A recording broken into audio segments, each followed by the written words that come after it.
They found something buried, something ancient, something no one was ready for.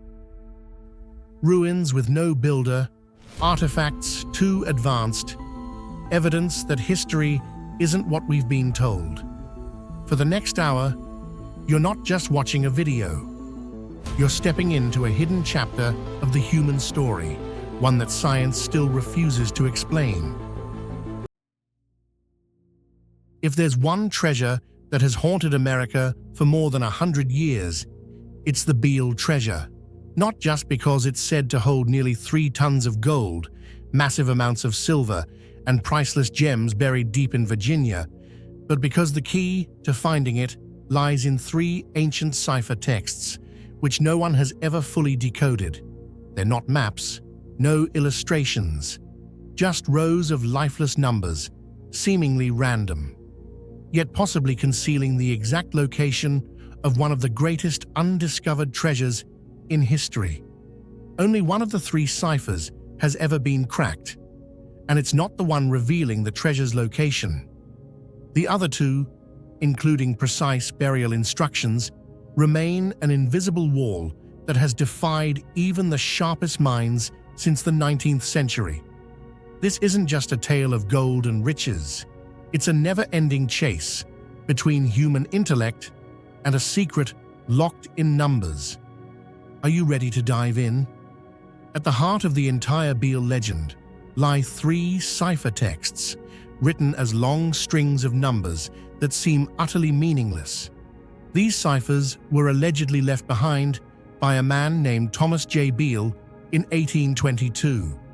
He supposedly placed them inside an iron box and entrusted it to an innkeeper named Robert Morris, along with a lengthy letter detailing an expedition, a gold discovery, and the burial of a massive treasure. The 3 ciphers are numbered 1, 2, and 3.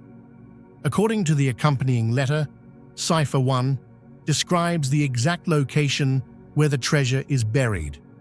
Cipher 2 describes the value and contents of the treasure.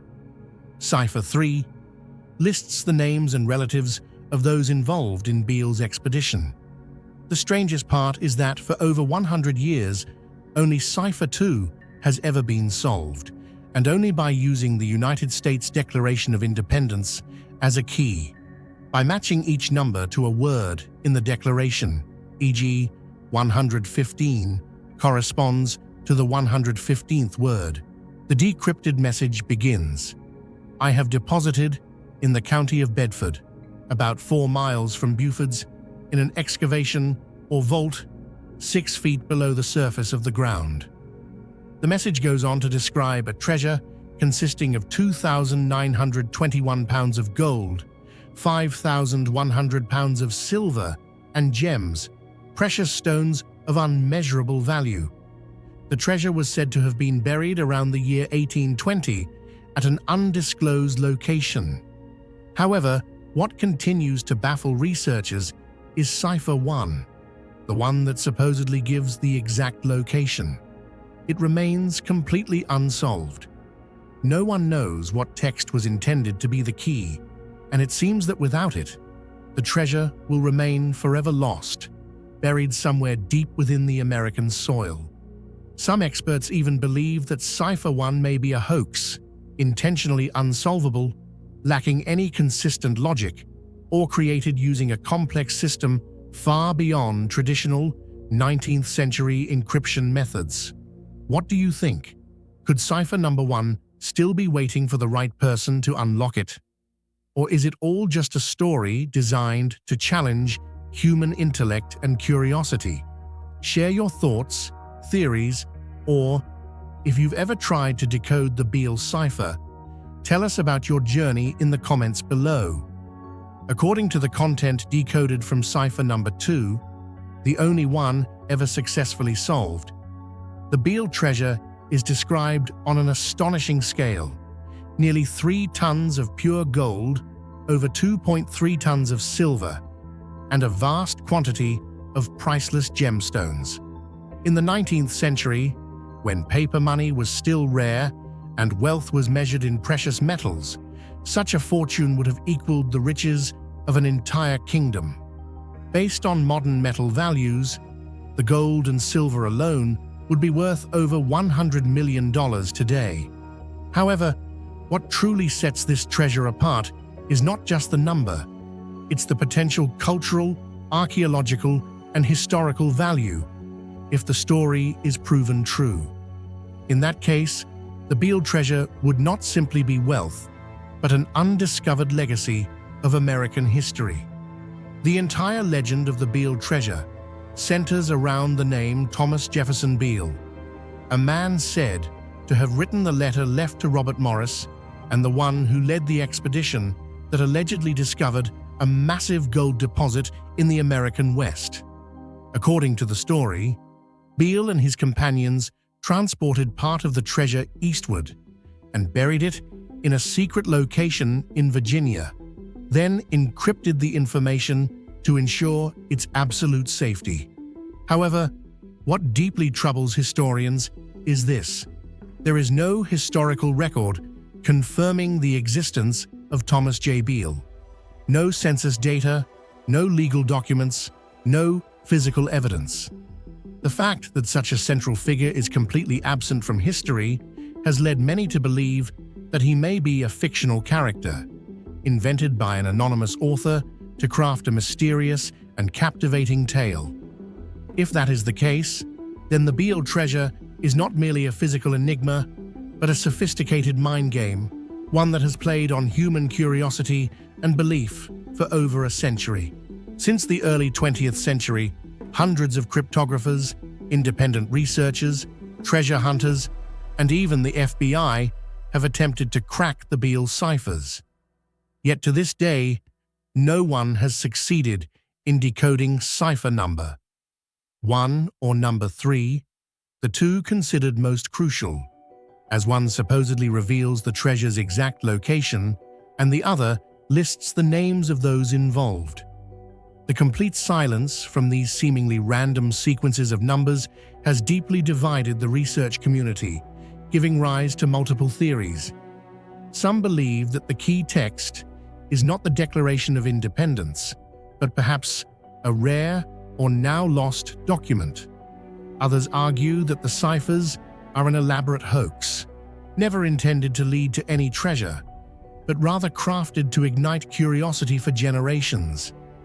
And then there are those who warn of a darker possibility, that the codes were deliberately constructed to be unsolvable, following no real encryption logic at all, like a lock with no key, or a cruel joke that has misled the world for over a century. Although only one cipher has ever been successfully decoded, for over a century, thousands of people have flocked to Bedford County, Virginia in search of the Beale treasure. From professional treasure hunters and independent researchers to curious locals, everyone carried the belief that they might be the one to crack the remaining ciphers.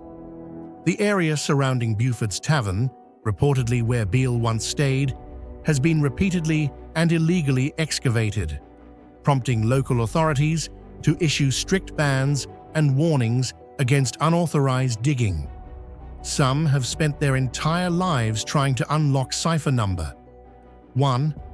Others have written books, produced documentaries, hosted seminars, and proposed countless theories, ranging from using the Bible, the works of Shakespeare, and Freemason documents to employing complex modern encryption techniques based on mathematical matrices. Yet to this day, all remain mere speculation, and the hunt for the treasure continues like an unending quest. To this day, the remaining 2 ciphers remain unsolved. No one knows for certain whether the Beale treasure is real, but perhaps that's what makes the story eternal, because humans are forever drawn to the unknown. If the treasure does exist, it could still be lying untouched beneath the soil of Virginia, waiting for someone to find the right key. But if it's a hoax, then it might be the cleverest riddle in cryptographic history, one that has outwitted humanity for more than a century. Amid the desolate desert plains of southern Peru, where almost no life survives, a thousand-year-old question still hangs in the sky. Who created these colossal drawings, some stretching hundreds of meters, that can only be fully seen from the air? Images of birds, monkeys, spiders, and fish are etched into the ground, unwavering in their precision, unchanged through time, and most astonishingly, still intact after more than 2 millennia. This isn't just an archaeological marvel, it's a direct challenge to human intellect. How did a civilization with no satellites, no airplanes, no GPS, manage to create designs so precise they align to the curve? The Nazca lines remain an unsolved enigma, one that, the more we look, the more it challenges our understanding of ancient knowledge. The Nazca lines are not merely giant drawings in the sand, they stand as evidence of a level of technical skill far beyond what we imagine for an ancient civilization. On the arid highlands of Peru, hundreds of geoglyphs unfold, from straight lines stretching for kilometers to intricate geometric patterns, but most remarkable are over 70 figures depicting animals and plants drawn with near-perfect proportions and symmetry. A striking example is the monkey figure, with its spiral tail rendered in flawless, evenly spaced coils, or the spider with its 8 evenly distributed legs and such detailed anatomy that entomologists can identify the species based on its clearly etched reproductive organs. The condor with outstretched wings, the whale, the hummingbird, all exhibit such geometric precision that it defies belief, especially considering the Nazca had no modern measuring tools. This isn't just art, it's a sophisticated geometric language that transcends time. What amazes scientists the most is not just the scale of the drawings, but the fact that the Nazca people created them without being able to see the full picture from the ground. From human eye level, all one sees are long, narrow trenches. Only from several hundred meters in the air do the complete figures become visible. Giant monkeys, spiders, or hummingbirds.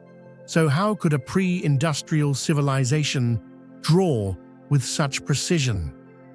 Some theories suggest they used ropes, wooden stakes, and manual measuring techniques to determine proportions and trace the shapes. However, even if we can partially reconstruct their methods, the accuracy they achieved, in terms of scale, symmetry, and alignment, still far exceeds conventional explanation. This remains one of the greatest unsolved mysteries of modern science. What do you think? Could the Nazca people have developed a lost technique, or did they have help from something we still don't understand? Share your theory in the comments below. One of the most striking examples of the Nazca line's precision is the hummingbird figure, nearly 90 meters long. Though drawn with thin, delicate lines, the entire figure maintains perfect symmetry, from its wings and body to its tail, all proportioned with such accuracy that deviations do not exceed a few degrees. Equally astonishing is the spider figure. Its 8 legs are evenly carved and sharply defined, and most notably, its reproductive organ, a key feature used in entomological species identification, is clearly depicted. This reflects a deep anatomical understanding possessed by the Nazca people. The monkey figure, nearly 135 meters long, features a spiraled tail that curves with flawless consistency, as if it were calculated using modern instruments. All of these figures demonstrate a remarkable fusion of art, mathematics, and engineering, far beyond what we typically attribute to ancient civilizations. One of the most intriguing theories explaining how the Nazca created their enormous geoglyphs is the possibility that they once observed them from above. Could they have built rudimentary hot air balloons using woven fabric, animal hides, and fire, materials readily available within their culture? Researcher Jim Woodman conducted an experiment and suggested that a simple balloon like this could indeed rise briefly, just long enough to view an entire geoglyph from the air. If this theory is accurate, it points to a remarkable capability. The Nazca not only possessed technical thinking, but also knew how to apply it to observe and design from a vantage point that most ancient civilizations could never access. However, even if they had an aerial view, translating that perspective into precise lines on the ground remains an extraordinary achievement. One of the most remarkable aspects of the Nazca lines is their ability to remain intact for over 2,000 years.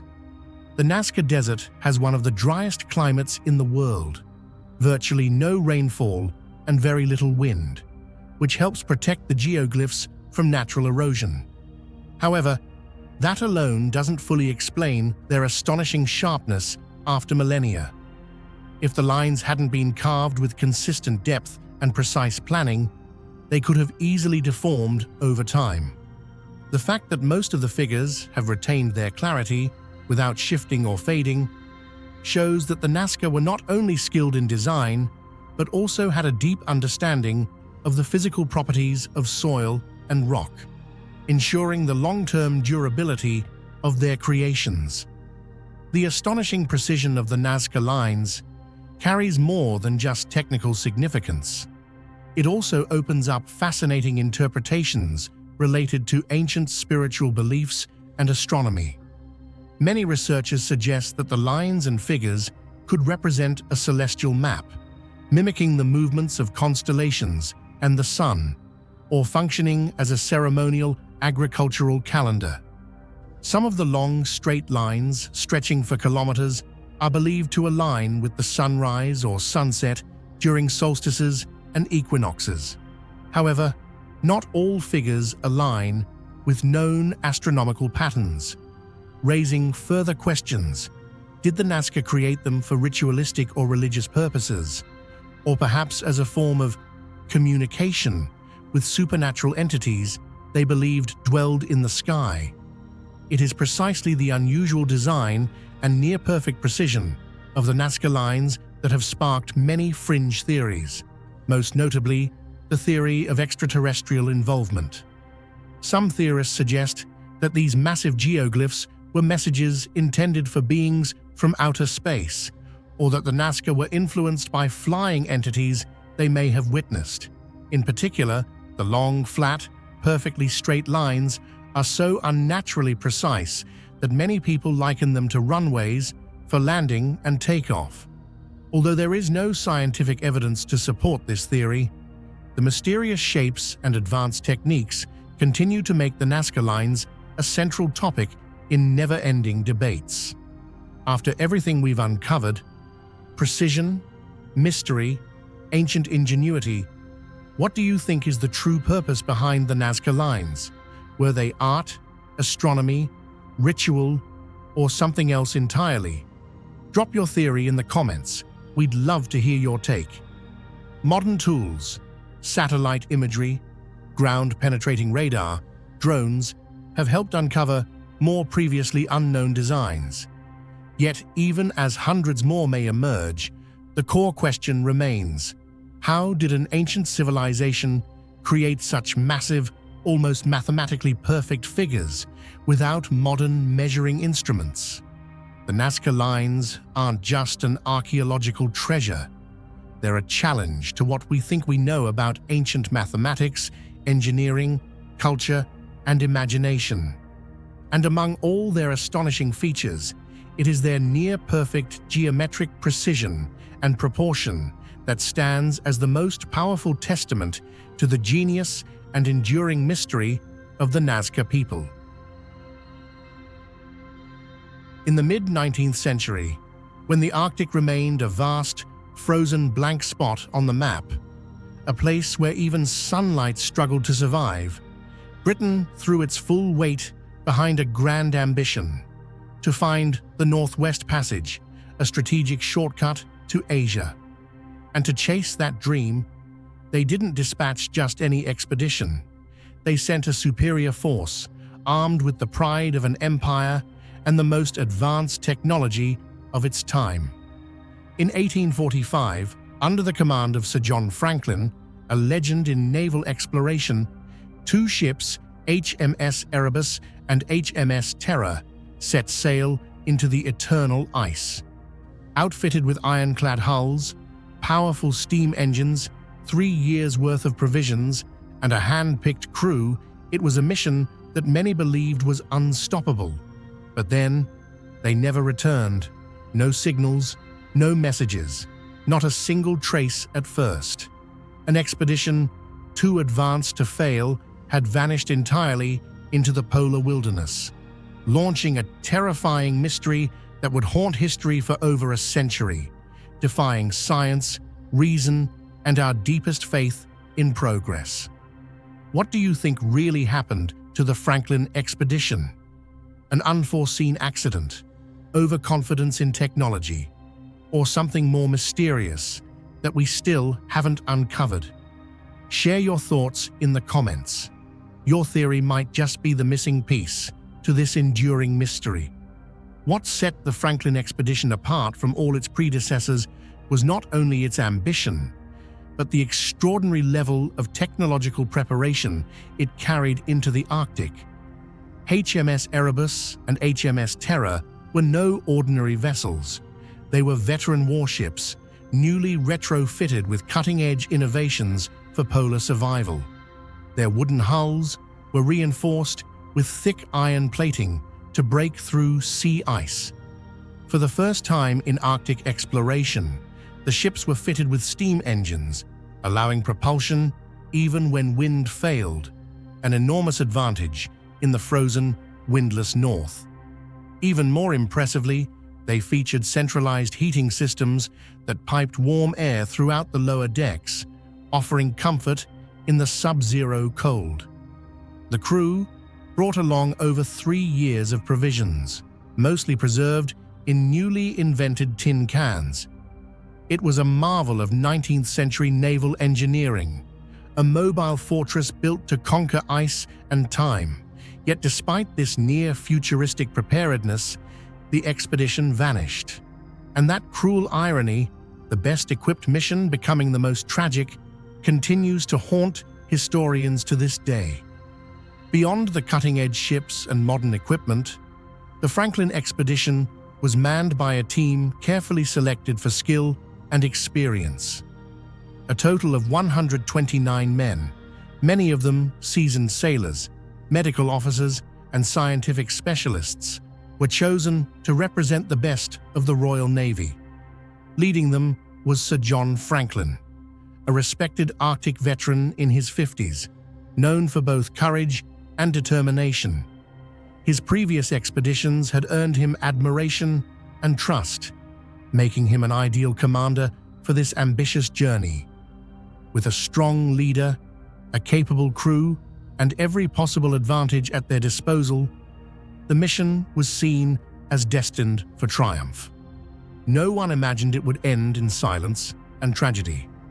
After departing England in May 1845 and making a last stop in Greenland to take on supplies and send letters home, HMS Erebus and HMS Terror disappeared into the Arctic without a trace. There were no distress signals, no logs recovered, no survivors. Months turned into years with total silence. Families waited. The Navy grew anxious. Rumors spread across Europe, but no facts emerged. It was as if 129 men and 2 heavily armed ships had been swallowed whole by the ice. The complete absence of information created not just fear, but a chilling sense of helplessness. An expedition designed to conquer nature had been utterly erased by it. More than 2 years passed with no word from the Franklin expedition. As public concern grew, pressure mounted, led especially by Lady Franklin, the captain's determined wife, to urge the British government into action. Over the next 20 years, more than 30 search expeditions were launched into the Arctic, making it one of the most extensive rescue efforts in maritime history. Bit by bit, these missions began uncovering fragments of a tragedy: abandoned campsites, torn pieces of uniforms, rusting tools, and hastily scribbled notes sealed in tin canisters. The most revealing clue came from a single document found in a cairn on King William Island. It confirmed that the ships had been locked in ice since 1846, and that Sir John Franklin had died the following year. In 1848, the remaining crew, facing starvation, scurvy, and hopeless isolation, made a desperate decision. They abandoned the ships and attempted to trek over 1,000 kilometers through the unforgiving Arctic wilderness, pulling lifeboats on sledges. None would survive. They never reached safety. As search teams followed the trail of the retreating men, they began to uncover a far more disturbing reality. Scattered along the icy route were human bones, some cracked open, others bearing deep cut marks as if deliberately butchered. Forensic examinations, even in modern times, revealed clear signs of dismemberment and possible boiling. Chemical analysis supported what had long been whispered. In the final stages of desperation, some members of the expedition may have resorted to cannibalism to survive. In Victorian England, this revelation was devastating. The idea that noble British sailors, officers and gentlemen, could commit such acts shocked the nation's moral core. Fearing disgrace, the British government downplayed or outright denied the findings for decades, burying the truth beneath national pride. Over the next 150 years, as the ice continued to guard its secrets, the mystery surrounding the Franklin expedition only grew deeper. Despite decades of searching, no one could locate the wrecks of HMS Erebus and HMS Terror. Countless theories emerged to explain what had happened. Some blamed lead poisoning from the newly adopted tinned food, possibly due to poorly sealed soldering. Others suspected scurvy or tuberculosis, while some believed that the crew simply became disoriented in the ice, lost their way, and succumbed to exposure and starvation. There were even whispers of conflict with indigenous groups, although no solid evidence ever confirmed such claims. Each theory seemed plausible, yet incomplete, like fragments of a puzzle that never quite formed a full picture. Then, a major breakthrough came, more than a century and a half later. In 2014, and again in 2016, teams of archaeologists and researchers from Parks Canada, working closely with Inuit communities whose oral histories proved instrumental, finally discovered the two ships beneath the frigid waters of the Canadian Arctic. To the astonishment of many, both vessels were remarkably well preserved, with many interior compartments still intact, almost frozen in time. But what shocked researchers most was their location, far from where the crew's final written records had placed them. This suggested something wholly unexpected, that the ships might have drifted after abandonment, or perhaps were reboarded and moved by some of the surviving crew. Rather than offering closure, these discoveries opened a floodgate of new questions. If the ships were still intact, why were they abandoned in the first place? Did the crew miscalculate how long they'd be trapped in ice? Did critical systems like heating or engines fail at a decisive moment? Were they suffering from delirium caused by poisoning or illness? Or could it be that the very tools and innovations meant to protect them, like steam engines and canned food, ultimately hastened their demise? Today, the story of the Franklin expedition serves not only as a maritime mystery, but as a profound warning. It reminds us of the limits of human control, of how even the most advanced technology can falter when faced with nature's unrelenting force. It is a tale of imperial overconfidence, of bold ambition colliding with a reality more brutal than expected. Over time, this tragedy has been reinterpreted through books, academic research, fictional retellings, and popular media, including the haunting series, The Terror.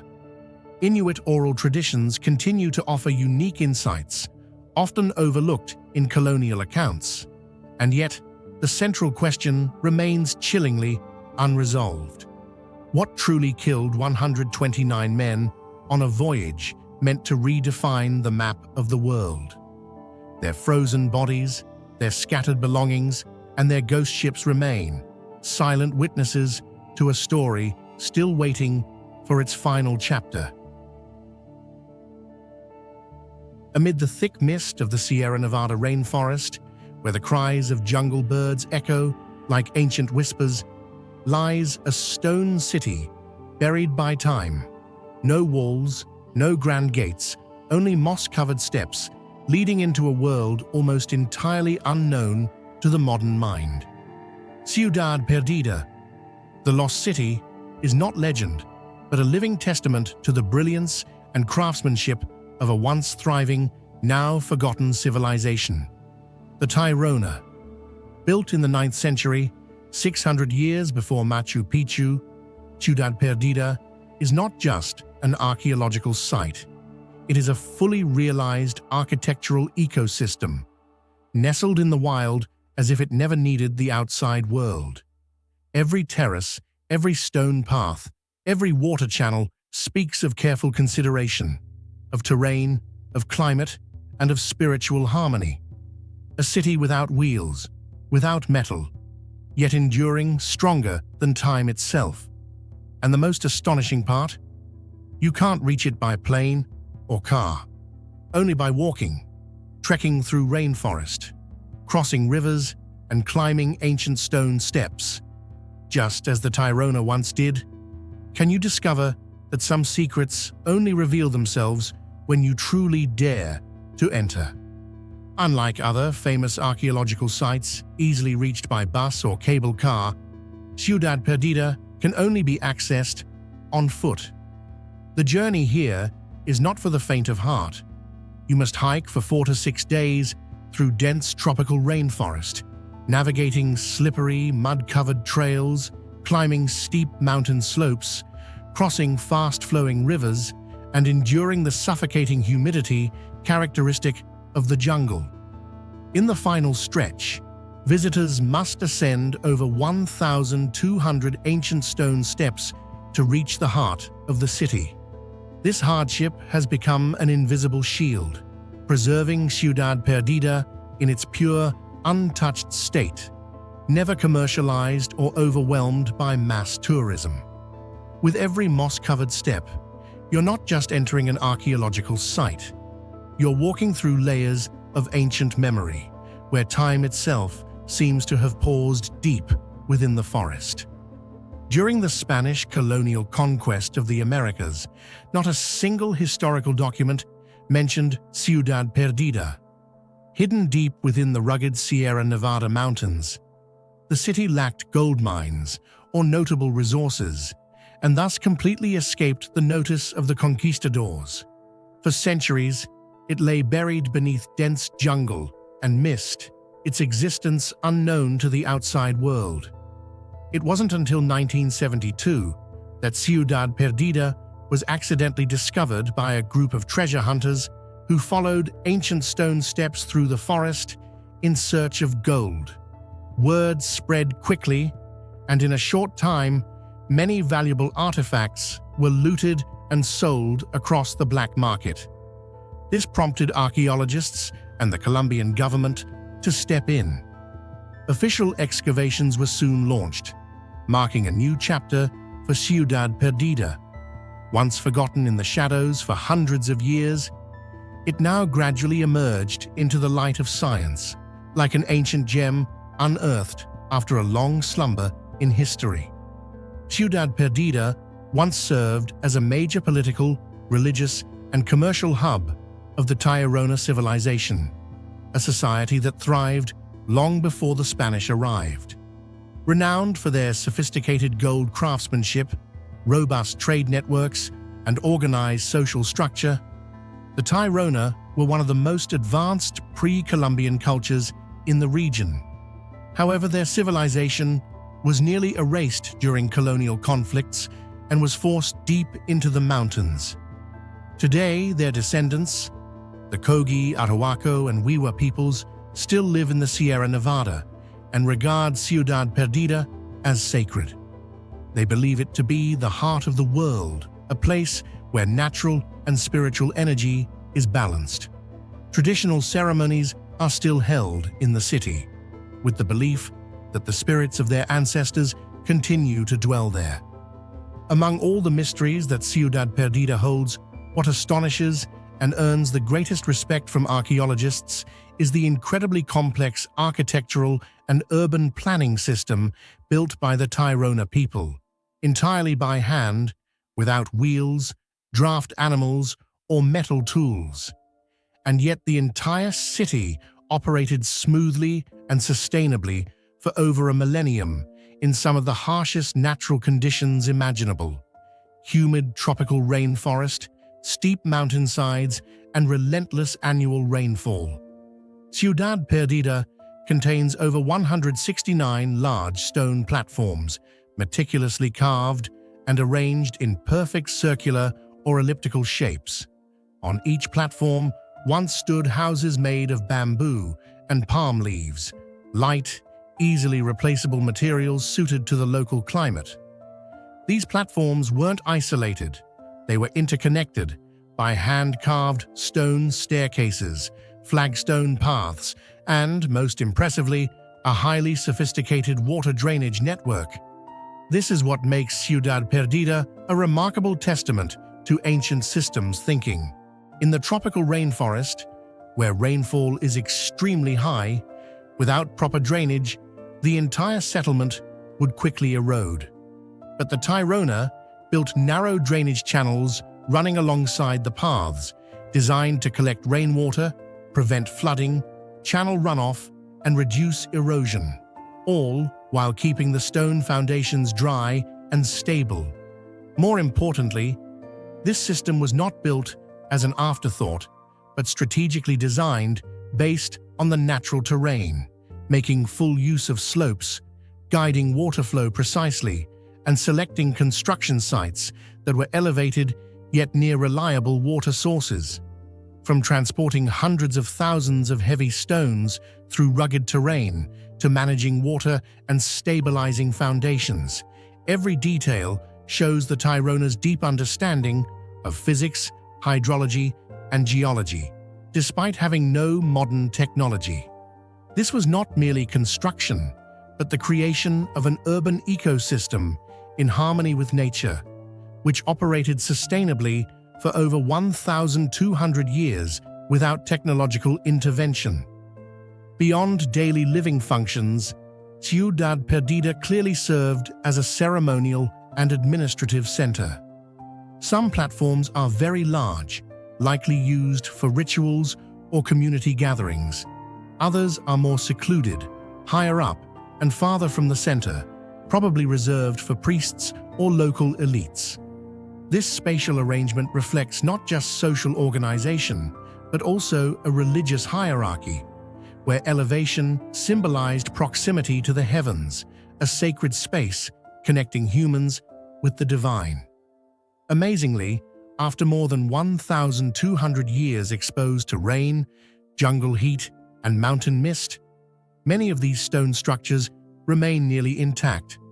No cement, no deep foundations, no modern reinforcements, just stone, ingenuity, and time, yet strong enough to withstand the forces of nature.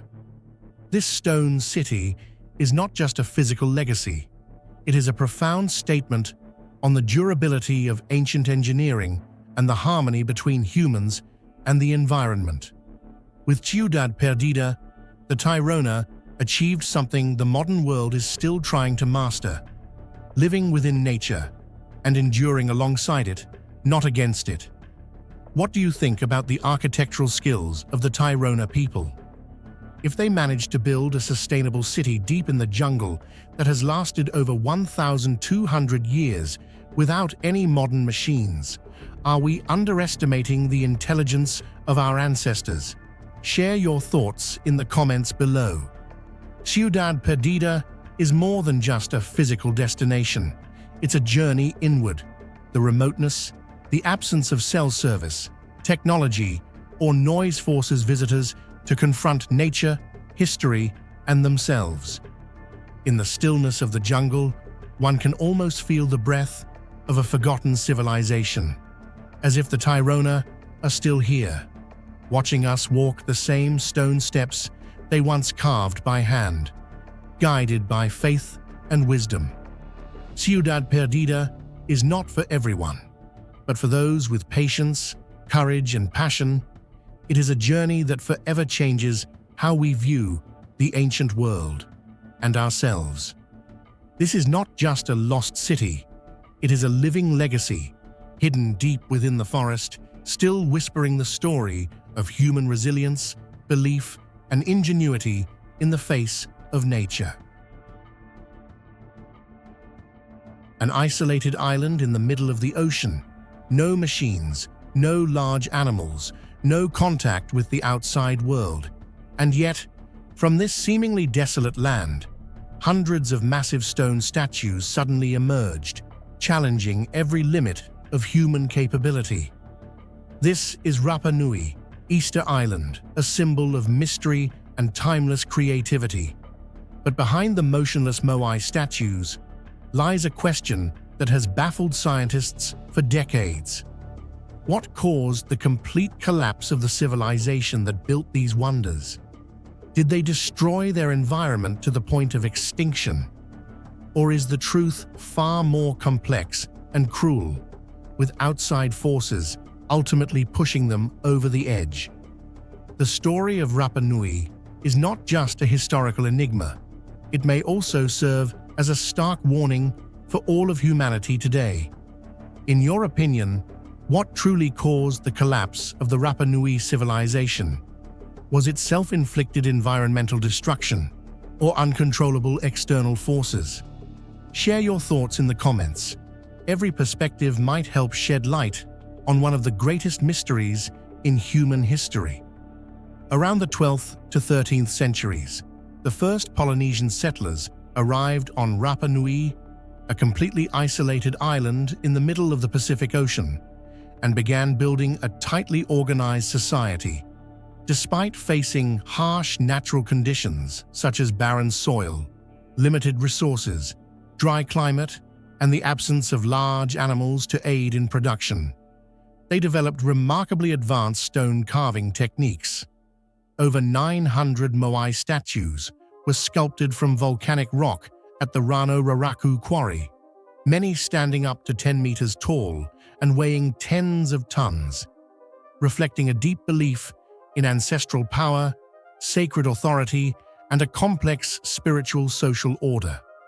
The creation and transportation of these massive statues required a sophisticated labor system, exceptional technical knowledge, and an economy strong enough to support large-scale production. This is why the eventual decline of this civilization after just a few centuries remains a haunting mystery for researchers around the world. For decades, the most widely accepted theory explaining the collapse of the Rapa Nui civilization has been the so-called ecocide hypothesis. According to this view, the islanders themselves destroyed their environment to the point of no return. To transport the massive Moai statues from the Rano Raraku quarry to ceremonial Ahu platforms along the coast, it is believed that they cut down nearly all of the island's trees, using the trunks as rollers, levers, or makeshift tracks. Once the forest vanished, the ecosystem rapidly collapsed. The soil eroded severely, underground water sources dried up, agricultural productivity plummeted, and many native birds and animals became extinct. The resulting food shortages are thought to have triggered violent tribal conflicts, bloody civil wars, and even archaeological evidence hinting at episodes of cannibalism. By the 17th century, this once thriving civilization had fallen into devastating ruin. This hypothesis is supported by the toppled Moai statues, destroyed Ahu platforms, complete deforestation, and native legends recounting a time of chaos. Some scholars have even described Rapa Nui as a microcosm of Earth, a tragic example of what can happen when humanity exhausts its natural resources. In recent years, a wave of new research has cast serious doubt on the long-dominant ecocide hypothesis. Scholars such as Terry Hunt and Carl Lipo have presented archaeological evidence, soil analyses, and social models suggesting that the Rapa Nui people were not the primary cause of their ecological collapse, as widely believed. On the contrary, they may have responded intelligently and flexibly to a gradually deteriorating environment. One crucial factor often overlooked in the old theory is the Polynesian rat, a species brought to the island aboard the settlers' canoes. These rats consumed the seeds of the native palm trees, preventing the forest from regenerating even if humans attempted reforestation. Thus, it may have been the rats, not human overexploitation, that played the leading role in deforestation.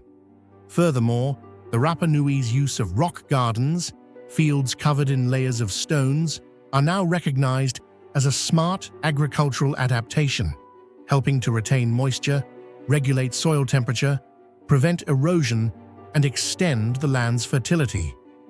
All of this suggests that the Rapa Nui were neither foolish nor greedy, as once portrayed, but rather a highly organized, innovative, and resilient society capable of adaptation in the face of an increasingly harsh environment.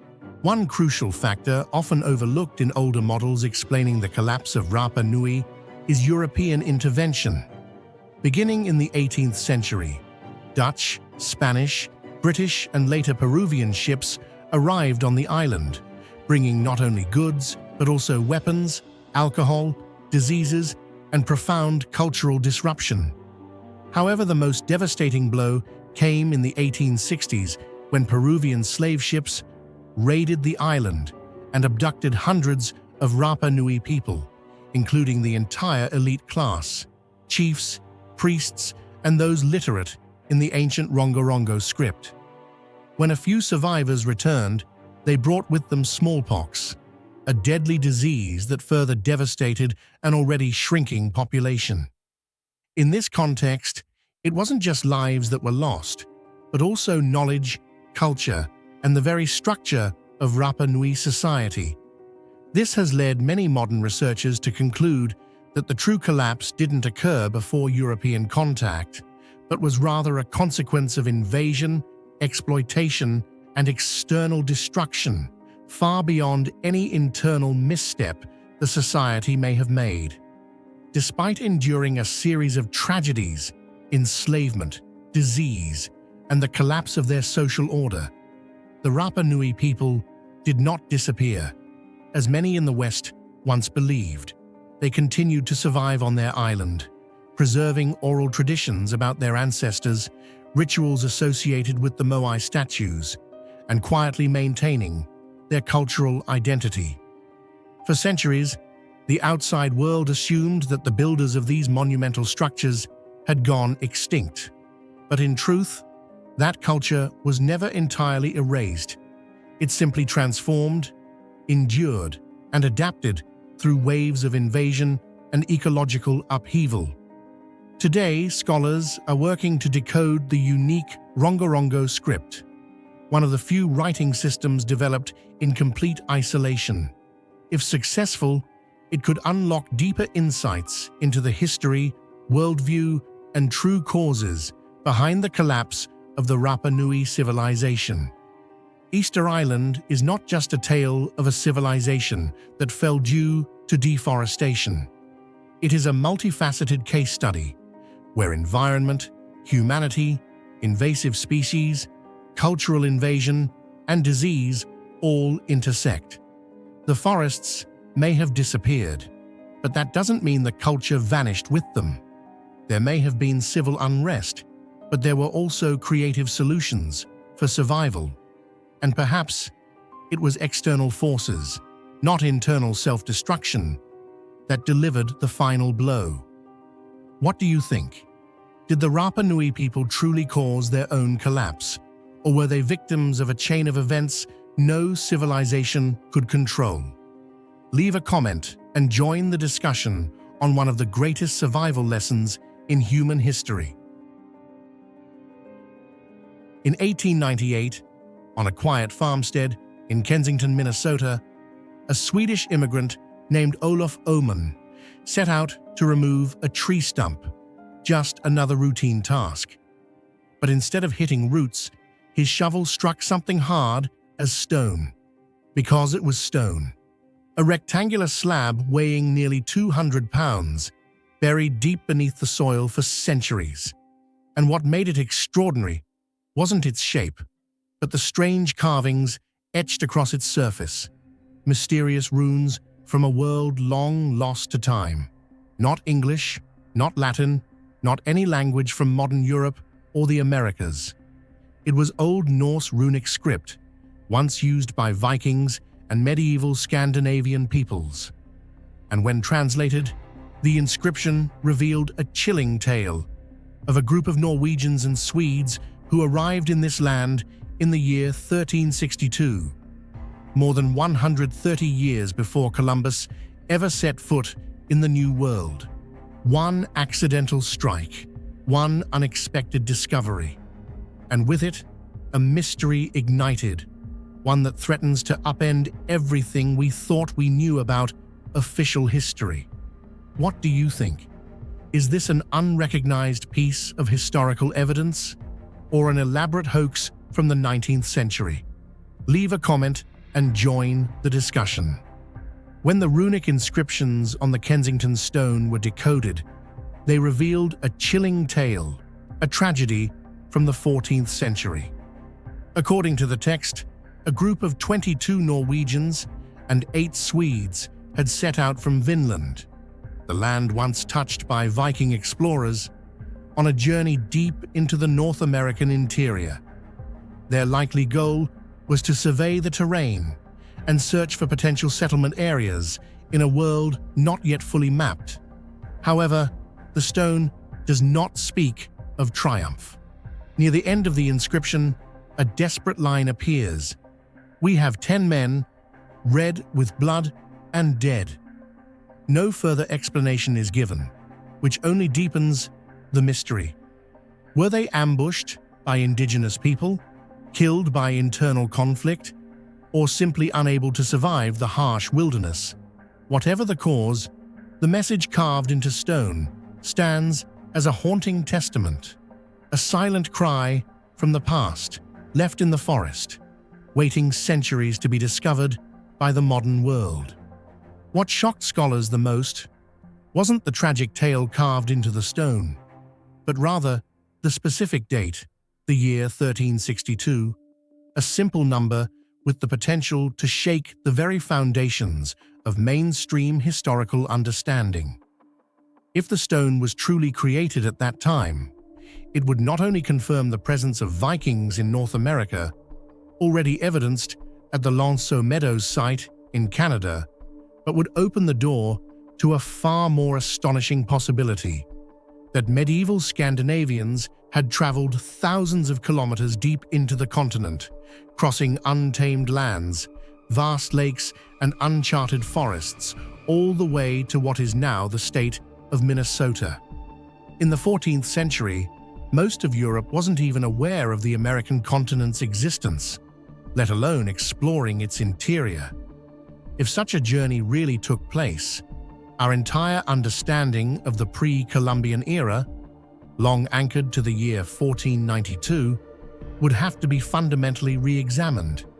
From the moment it was made public, the Kensington runestone became the focal point of fierce academic debate that has lasted for over a century. Many linguists argued that the runes carved into the stone display unusual features. They don't fully adhere to the conventions of classical runic alphabets, but instead seem to mix in modern elements, some even resembling 19th century writing styles. This led to the formation of a compelling theory that the stone might be an elaborate forgery created by its discoverer, Olof Oman, either to gain attention or to celebrate Scandinavian heritage among the Swedish-Norwegian immigrant community living in the American Midwest at the time. However, this explanation has faced significant pushback. Some scholars point out that the vocabulary, grammatical structures, and linguistic nuances found on the stone reflect a deep knowledge of medieval Scandinavian dialects, knowledge that only began to be systematically studied by experts in the mid-20th century. In other words, it is hard to believe that a rural farmer in late 19th century Minnesota could have forged such a complex medieval text without immediate detection. This paradox has placed the Kensington runestone in a strange limbo, detailed enough to possibly be real, but suspicious enough to be called a hoax. And because of that, it continues to live on in the endless cycle of scholarly controversy. To move beyond the often subjective debates in linguistics, modern researchers turn to the field of geology in search of a more objective answer to the Kensington runestone's age. They conducted detailed analyses of weathering patterns, erosion marks, and the accumulation of microcrystals within the grooves of the runic carvings. Initial results indicated that the level of surface erosion and aging was consistent with an object that had existed for several centuries, not merely a few decades as skeptics had claimed. Furthermore, some chemical studies on the iron oxide deposits inside the carved lines revealed oxidation processes that had occurred over a long period, suggesting that the stone may indeed date back to the medieval era. While these findings are not yet definitive, they have undermined the argument that the runestone is simply a 19th century hoax and have added credibility to the theory that it was genuinely carved in the year 1362, just as the inscription itself declares.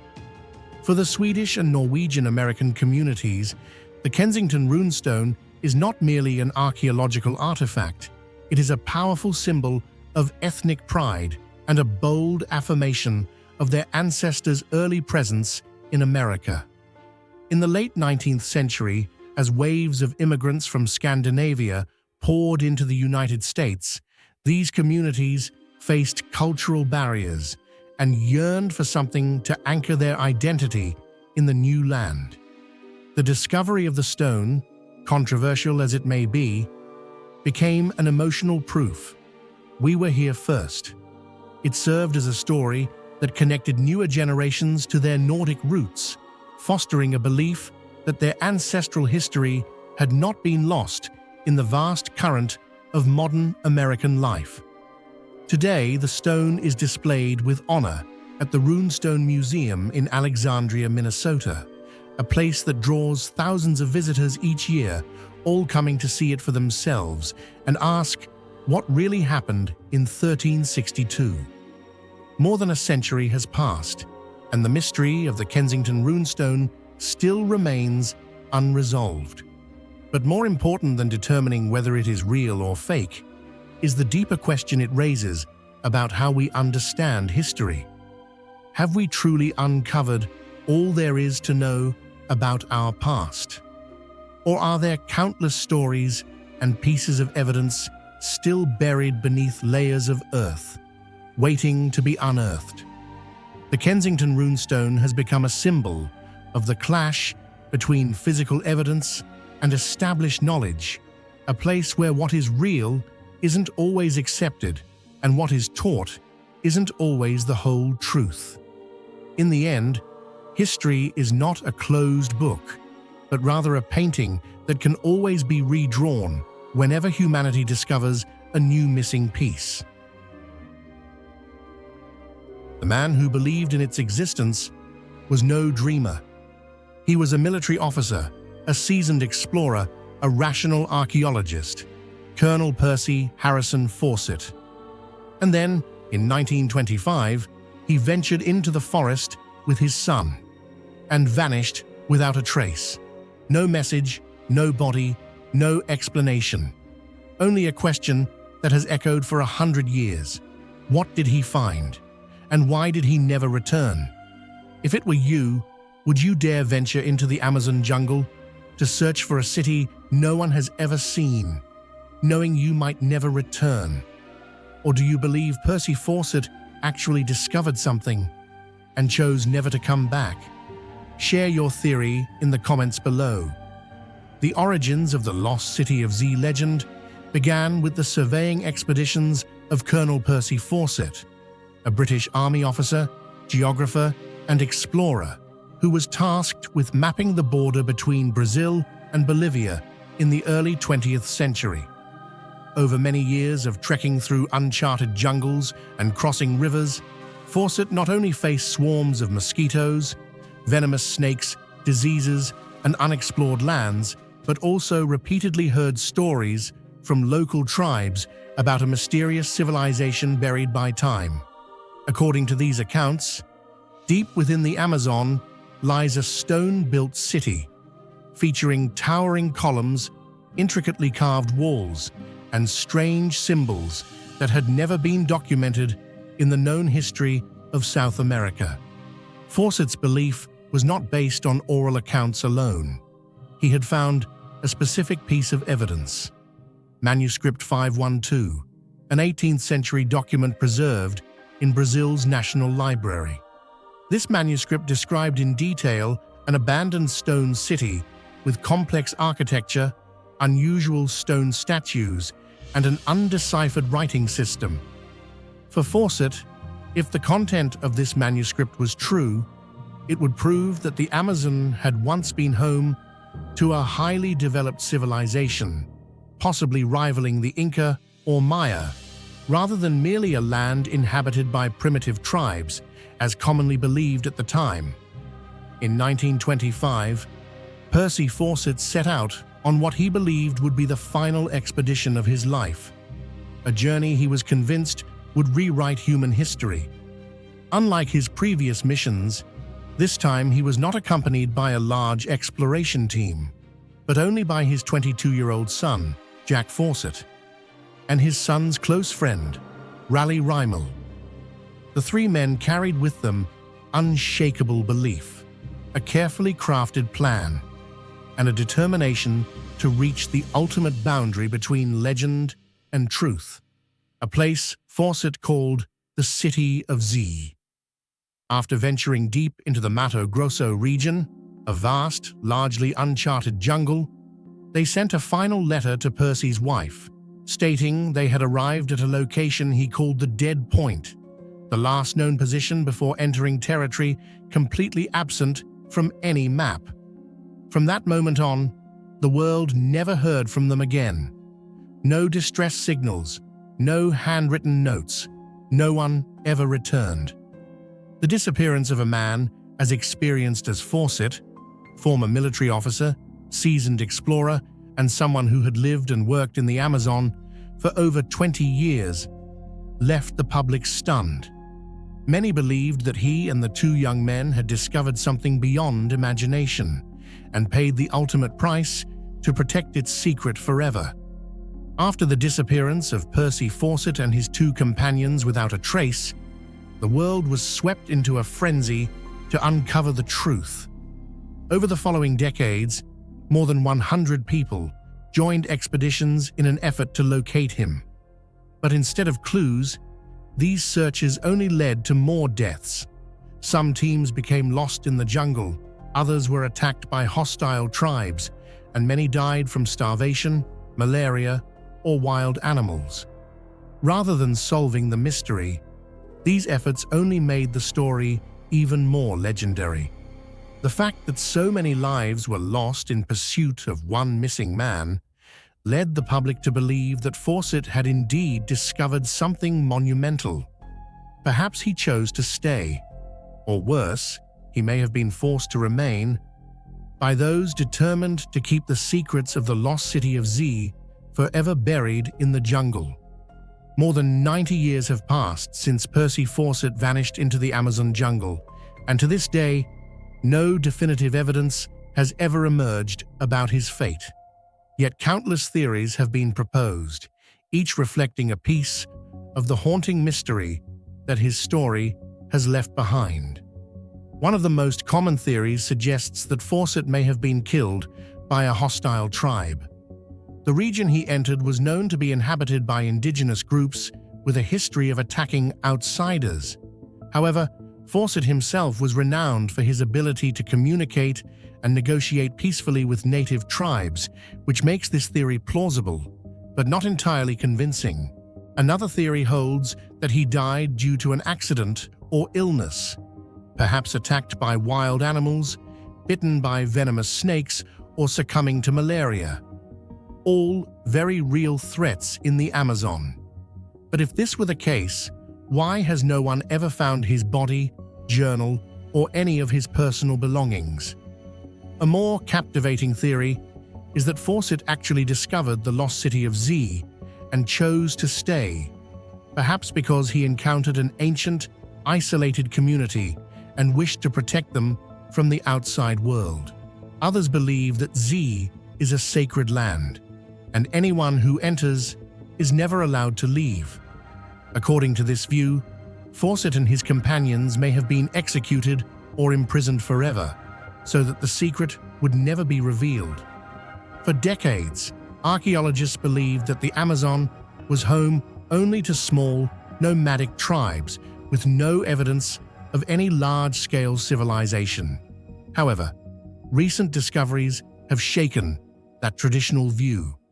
Thanks to advances in modern technologies like LiDAR, light detection and ranging, satellite imagery, and in-depth excavations, scientists have uncovered numerous traces of ancient man-made structures hidden beneath the dense Amazonian canopy. Among the most striking findings are perfectly straight roads, symmetrically planned settlements, complex canal systems, along with moats, earthen walls, and foundations dating back thousands of years.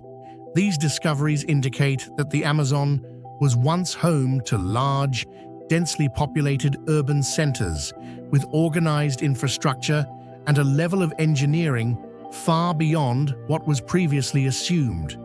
One prominent example is the work of archaeologist Michael Heckenberger in an area known as the Xingu Complex. There, he uncovered the remains of a city dating back to the 13th century, featuring carefully planned layouts, central plazas, defensive structures, and clearly defined residential zones, proving that the Amazon not only hosted inhabitants, but once supported a highly developed urban civilization. The life and mysterious death of Percy Fawcett left an indelible mark on the history of exploration. He wasn't just an explorer, he was a symbol of courage, of unwavering belief in truths science had yet to uncover, and of a man willing to risk everything in the pursuit of discovery. Today, the questions remain. Was the lost city of Z real? And where did Fawcett go? Perhaps someday, an archaeological team will uncover the answer in the shadowy depths of the Amazon. But until then, the story of the missing city and the man who vanished with it will continue to live on in the minds of those who are drawn to mystery, history, and the thrill of the unknown. A jet of fire erupts into the night, not extinguished by water, but ignited even more fiercely. It clings to sails, seeps into wooden hulls, burns through layers of flesh, and spreads across the sea itself. Those who leap into the water to escape only end up setting themselves ablaze in the ocean. No one knows what it was made of. No one knows how to put it out. And most terrifying of all, we still can't recreate it to this day. This is Greek fire, a mysterious weapon completely lost to history that terrified the world for centuries, a masterpiece of genius, or an ancient curse that mankind has forgotten. If humanity could recreate Greek fire today, do you think it would lead to scientific advancement or open a new gateway to war and destruction? Share your thoughts in the comments. Would you choose to revive ancient knowledge or believe that some secrets are better left buried forever? Greek fire, also known as the fire of the Greeks, was a highly flammable liquid weapon used in warfare by the Byzantine Empire starting in the 7th century.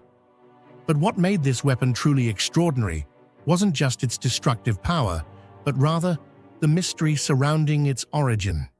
The exact formula has been completely lost to human history. Even today, despite the vast progress of modern science, we still cannot fully recreate Greek fire, turning it into a symbol of forgotten knowledge. The formula for Greek fire was never publicly recorded, and this is precisely what made it legendary. The Byzantines treated it as a national treasure, passing it down orally within a very small circle of military engineers known as chirotechnai, those who work by hand. This secrecy allowed Greek fire to remain a powerful strategic weapon for centuries, but it also meant that the entire body of knowledge was buried forever when Constantinople fell in 1453. No formula, no records, not a single witness left. Greek fire vanished, leaving the modern world with one of the greatest unanswered mysteries in the history of ancient warfare. Among all the legends surrounding Greek fire, what makes it utterly mysterious is the fact that its entire formula has been completely lost to history. No ancient text recorded the production process. No documents preserved its chemical components. No blueprints or technical descriptions have ever been found in historical archives. All that remains are vague accounts, indirect references, and the lingering fear passed down by those who once faced it. Even renowned medieval historians like Anna Komnene only left behind brief and unclear descriptions. The fire burned fiercely and could not be extinguished by water, and it was stored in small containers or shot from metal tubes like the mouth of a dragon. But that's all. No one truly knows what it was made of, how it was ignited, or why it could burn even on water, a behavior that defies all normal physical laws.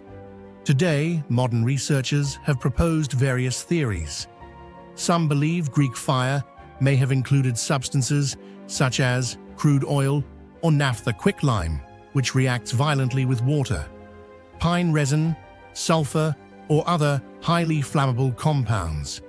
However, despite numerous efforts to reconstruct it in modern laboratories, no one has yet been able to recreate Greek fire in a way that is precise, safe, and retains its most bizarre characteristics, especially its ability to burn more fiercely when in contact with water, or to spread like liquid flame across the sea's surface.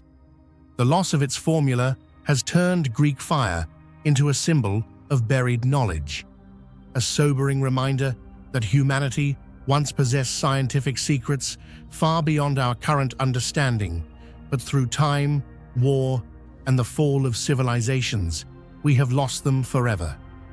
The terror caused by Greek fire stemmed not only from its physical destruction, but also from the overwhelming psychological impact it inflicted on enemies.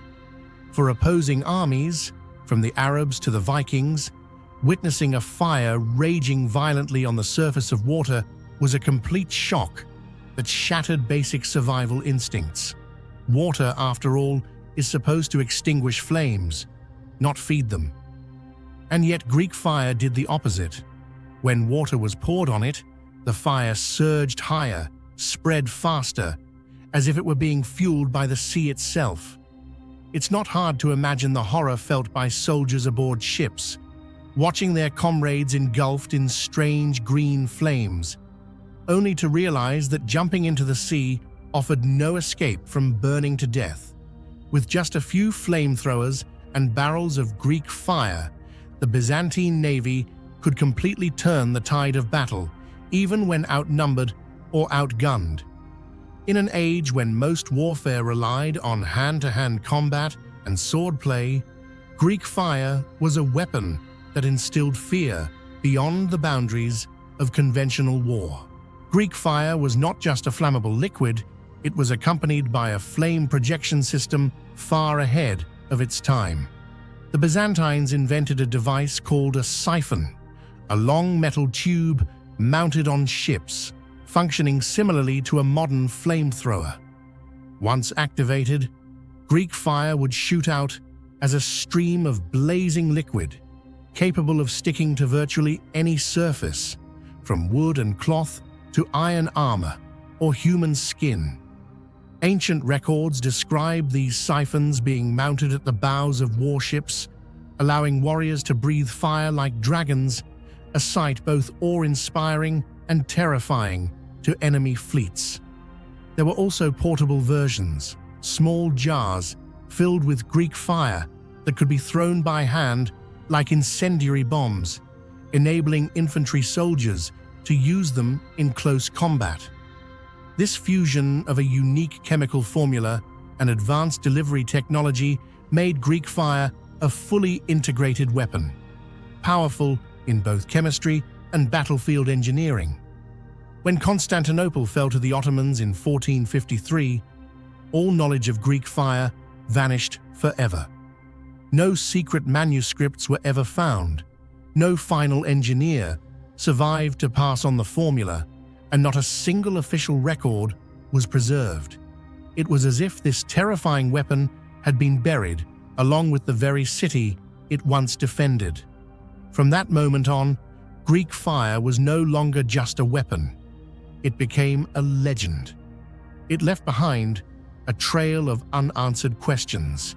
What was it truly made of? How could it burn on water? And why, after more than 1,000 years, are we still completely powerless to recreate what once terrified the world? Greek fire is more than a historical weapon. It stands as a stark reminder of how fragile knowledge can be when swallowed by the tides of history. In an age where humanity can build nuclear bombs, engineer chemical weapons, and manipulate genetics, something as seemingly simple as Greek fire remains an unsolved mystery. This makes it a powerful symbol of humility. No matter how advanced we become, there are still shadows in history untouched by modern science. Greek fire reminds us that ancient civilizations once possessed technologies beyond imagination. And sometimes, due to war, politics, or time itself, those secrets vanish forever. What do you think about Greek fire? If the formula were rediscovered today, could it reshape modern warfare? Or are there even darker ancient secrets still waiting to be uncovered? Let us know in the comments. Not a weapon, not jewelry, not a ritual object, and most strangely of all, no one knows what they are. From the depths of European soil, archaeologists have unearthed dozens of mysterious 12-sided metal objects, each with near-perfect symmetrical geometry. Every face has a circular hole, and each corner features small protruding knobs, as if part of some mechanical device, but one that no one has ever seen before. They bear no markings of ancient Rome, no inscriptions, no symbols, no written context. Yet they persist, scattered across Western Europe like isolated fragments of a long-lost knowledge system. Centuries have passed, but the questions remain. Who created these objects? What were they used for? And why did they vanish without a trace? Roman dodecahedrons are not just a mystery. They are a challenge to history itself and to the limits of human imagination. What do you think these mysterious 12-sided metal objects were used for? A precise measuring device? A long-lost ritual tool? Or something far beyond our current understanding? Share your theory in the comments. Who knows, you might be the one to unlock the secret behind this ancient enigma. When observing a Roman dodecahedron, one cannot help but be struck by its perfect symmetrical geometry and incredibly precise craftsmanship, something rare even with today's advanced technology. Each piece is a regular 12-sided solid, what geometry calls a dodecahedron, with 12 pentagonal faces, each carefully drilled with a circular hole. The sizes of these holes vary from face to face. At the vertices where the faces meet, there are small spherical knobs, spaced evenly like mysterious connectors. Despite their compact size, usually just 4 to 10 centimeters in diameter, every dodecahedron resembles a miniature supernatural mechanical device. The circular holes are meticulously drilled with perfect roundness. What's more, no two dodecahedrons are exactly the same. Each one is a unique creation, with different hole diameters and varied distances between vertices. It seems that each piece was handcrafted for a specific purpose, not produced from a standard mold. The materials used are mostly bronze, copper alloys, and occasionally tin, metals commonly used by the Romans, but not for trivial items like toys or decorations. Casting a perfectly symmetrical 12-sided object in bronze and then drilling 12 precisely aligned holes without deforming the structure requires advanced metallurgical and machining skills, uncommon for everyday household items. If these were meant to be decorative pieces, they are far too complex. If they were tools, there are no signs of wear. And if they were ritual objects, why such mathematical and mechanical precision? It's this paradox between technical design and completely unknown purpose that sets the Roman dodecahedrons apart from anything else ever found. Why do you think ancient people created such a perfectly geometric design, yet left behind no instructions or explanations? Could it be a remnant of lost knowledge, a tool with a purpose beyond its time, or simply a mystery that was never meant to be fully revealed? Share your thoughts below. What impresses you most about this strange and intricate design? The Roman world is famous for being a literate and highly organized civilization. From stone-carved law codes to detailed manuals on farming, medicine, and warfare, nearly every aspect of life was recorded. And yet not a single ancient text mentions the dodecahedrons. No usage instructions, no ceremonial references, no production notes, no stories. They appear as if they fell from another dimension, with no explanation and no historical context. This only deepens the mystery. Were they so secret that they weren't allowed to be documented? Or perhaps they simply didn't belong to mainstream Roman symbolism at all. Some scholars believe that since most of these artifacts were found in provinces far from the empire's center, such as Gallia, France, Germania, Germany, and Britain, they may have been ritual or symbolic objects used by local communities, tolerated but not controlled by Rome. Although they are called Roman dodecahedrons, curiously, not a single one has ever been found in the core of the Roman Empire, such as Rome itself or other major southern cities. Instead, all have been discovered in Western and Northern Europe, in peripheral regions like modern-day England, France, and Germany. This raises a significant question. Could their true origin lie not with the Romans, but with local cultures living under Roman influence? And if so, why did such an intricate and sophisticated design appear only briefly in history, then vanish without a trace? There is no evidence of mass production, no remnants of workshops, and no written records mentioning them. Nor is there any indication that they were banned or destroyed. These dodecahedrons simply appeared and then disappeared like fleeting phantoms in the stream of time, leaving behind centuries of doubt and speculation. When faced with an unclassifiable artifact, the first reaction, from scholars and the public alike, is to propose theories. And with Roman dodecahedrons, the number of proposed explanations is so vast, it could fill an entire book. One of the most common theories suggests they were seasonal measuring instruments, used to determine the optimal time for planting crops by measuring sunlight angles through the differently sized holes, like a miniature sundial. Others believe they were military tools, designed to estimate projectile distance for archers or spearmen, based on target size viewed through the holes. Some argue they might be early astronomical instruments, perhaps a type of unrecognized astrolabe. Another group believes they served as ritual or divination objects, used in agricultural ceremonies, astrology, or indigenous belief systems. Some go even further, suggesting they were magical relics or ancient communication devices, possibly tied to technology from a lost or even extraterrestrial civilization. A more modern and widely shared theory claims they were knitting gauges used to determine finger or glove sizes via the various hole diameters. However, this explanation fails to answer the most crucial question: why would such a geometrically complex, symmetrical, and precisely engineered object be necessary for such a simple task? All theories face major challenges.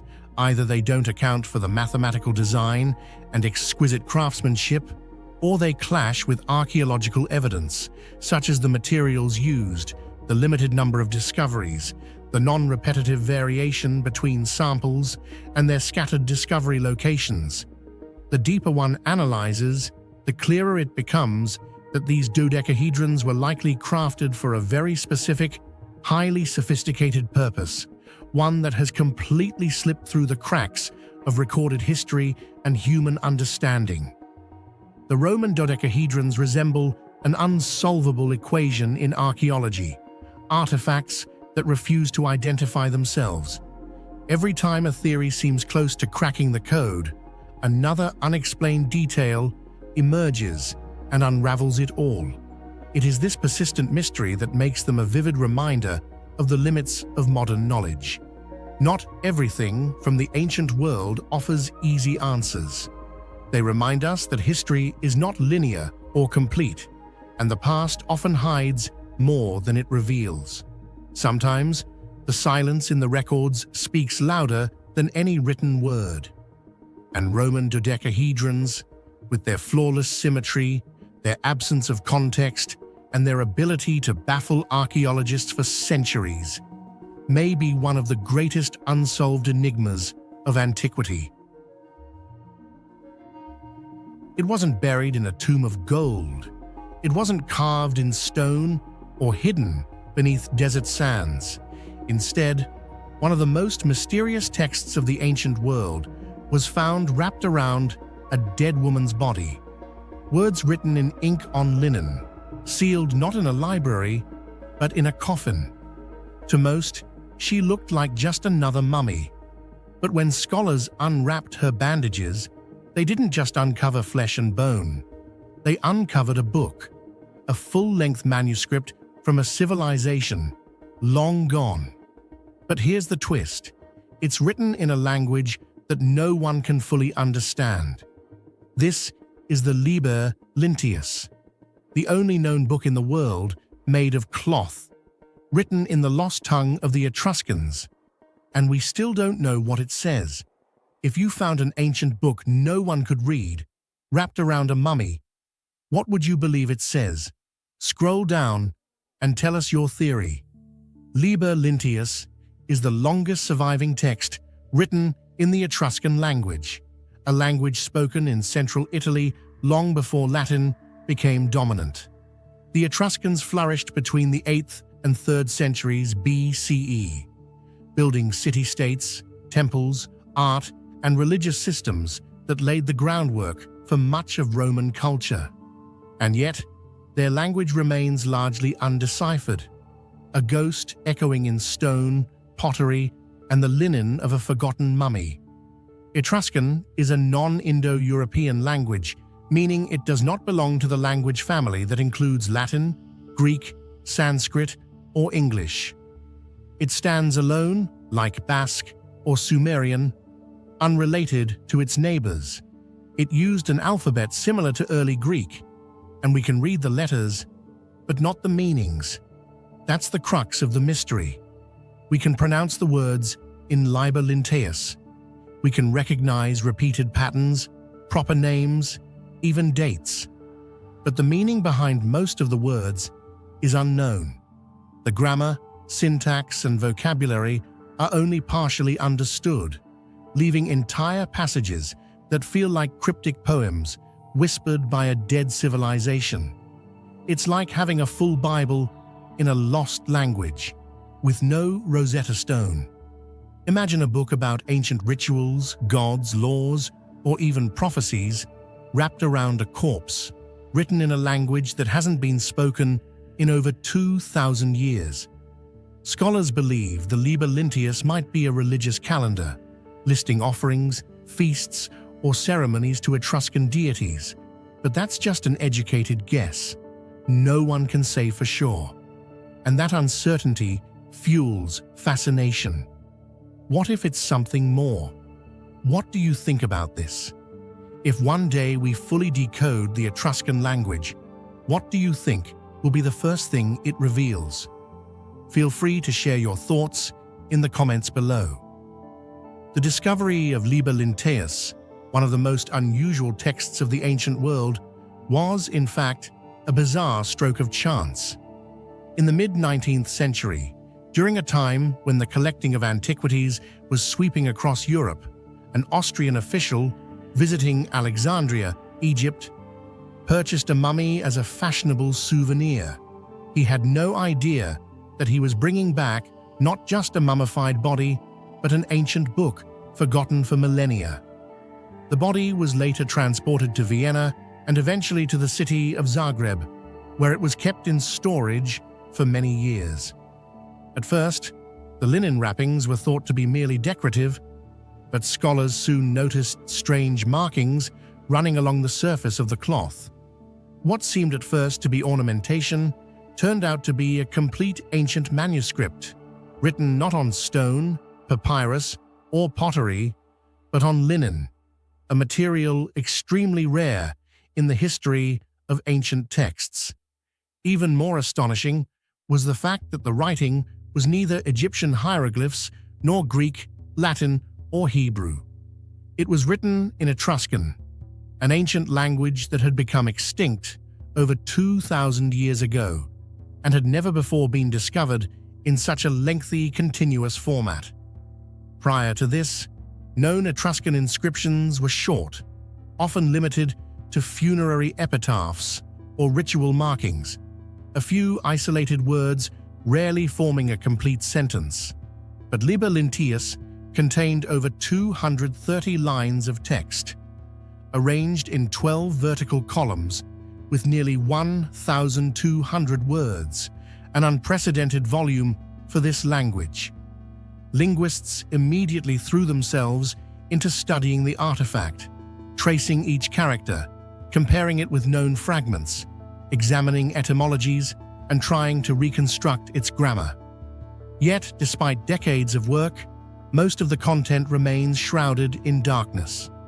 Scholars have only managed to identify a handful of words like offering, god, day, month, and some place names. The rest remains an undeciphered linguistic mass, as if it were written solely for readers who vanished along with the civilization that created it. Precisely at the intersection between legend and mystery, Liber Linteus has led many independent scholars, spiritual researchers, and speculative writers to draw comparisons with lost texts such as the Book of Enoch. Both are ancient writings that were buried by time, only to be rediscovered centuries later under extraordinary circumstances.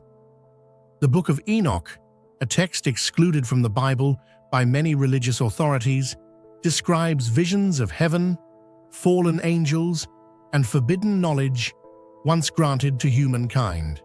It was written in Ge'ez, an ancient language that has nearly vanished and preserved in remote monasteries across generations. This aura of obscurity makes it no less enigmatic than Liber Linteus. The parallels between these two texts are striking. Both are written in nearly lost languages, preserved through extraordinary means, linked to ritual or cosmic knowledge, and only partially revealed to the modern world. Could Liber Linteus be merely a ceremonial calendar, or is it a manuscript containing ancient ritual instructions, astrological wisdom, or even prophecies long buried by time? Perhaps it is the Enoch of the Etruscans, a text written to carry sacred knowledge beyond death, into the afterlife. And quite possibly, we may never know the truth. Today, the Liber Linteus, along with the mummy it once wrapped, is displayed at the Archaeological Museum of Zagreb. Two entities, a linen book and an unnamed woman, are now inseparable. No one truly knows who she was, where she came from, or why this manuscript was wrapped around her body. Yet through some strange twist of fate, whether accidental or destined, she has become the guardian of an extinct language. It is as if she was buried not only in death, but also within a language no longer spoken, within a civilization whose voice has faded into silence.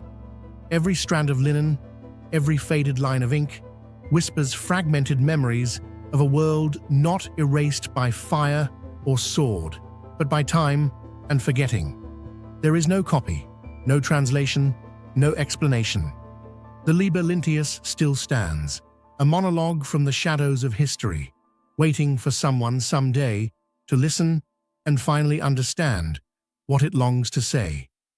In the world of ancient texts, the Liber Linteus stands as a singular enigma, a hybrid artifact, part religious scroll, part funerary wrapping, part linguistic puzzle.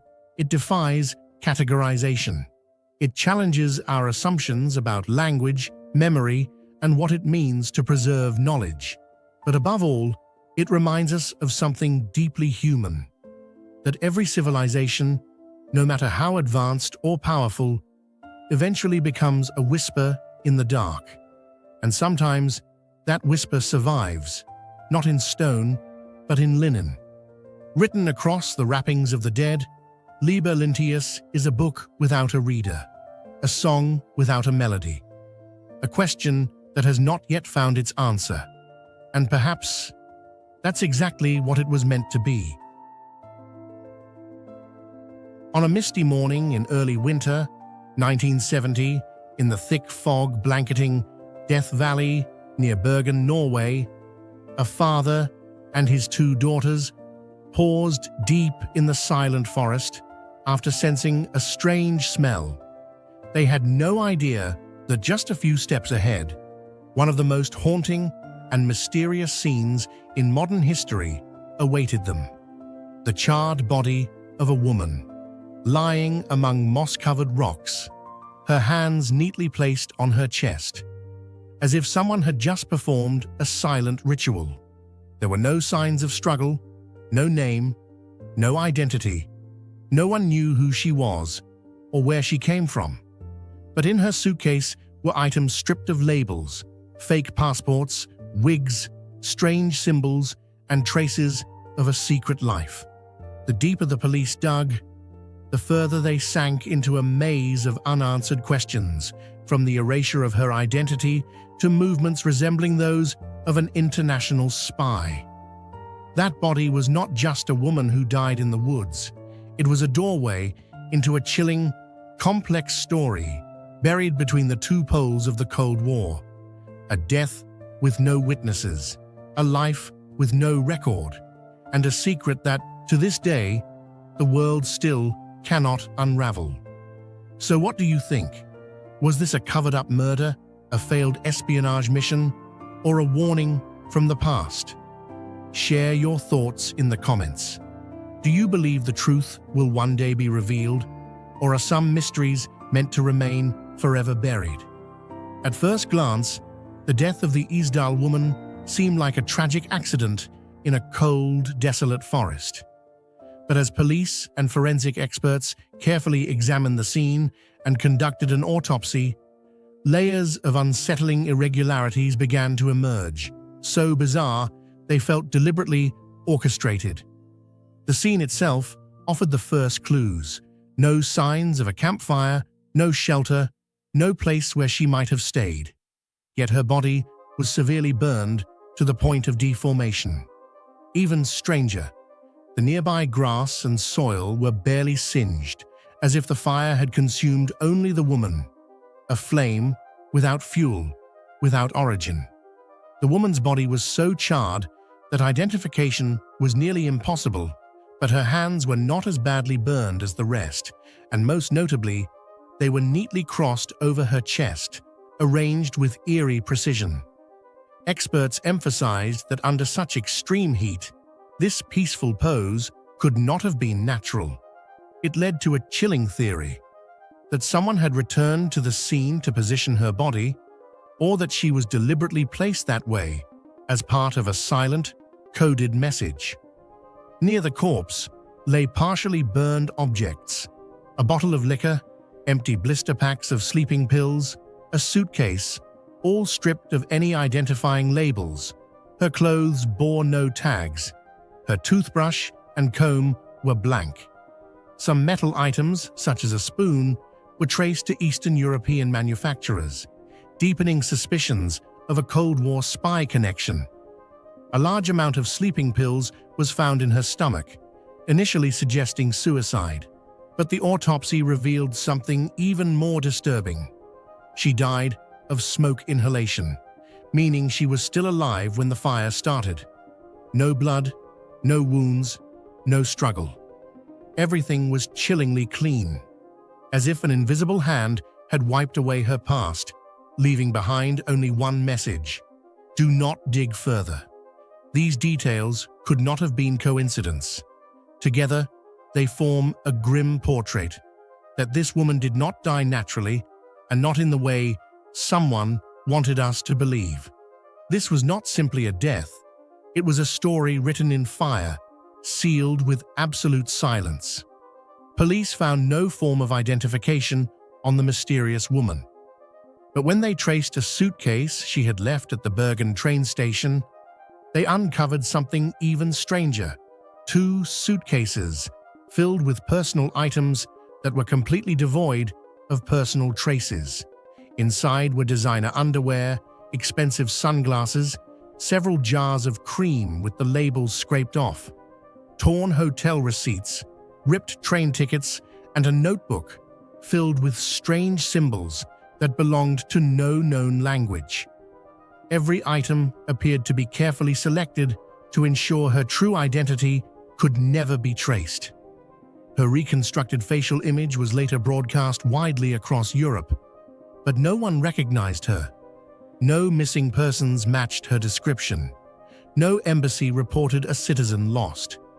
In an era before DNA analysis, she became a nameless ghost, drifting between 2 worlds, truth and oblivion.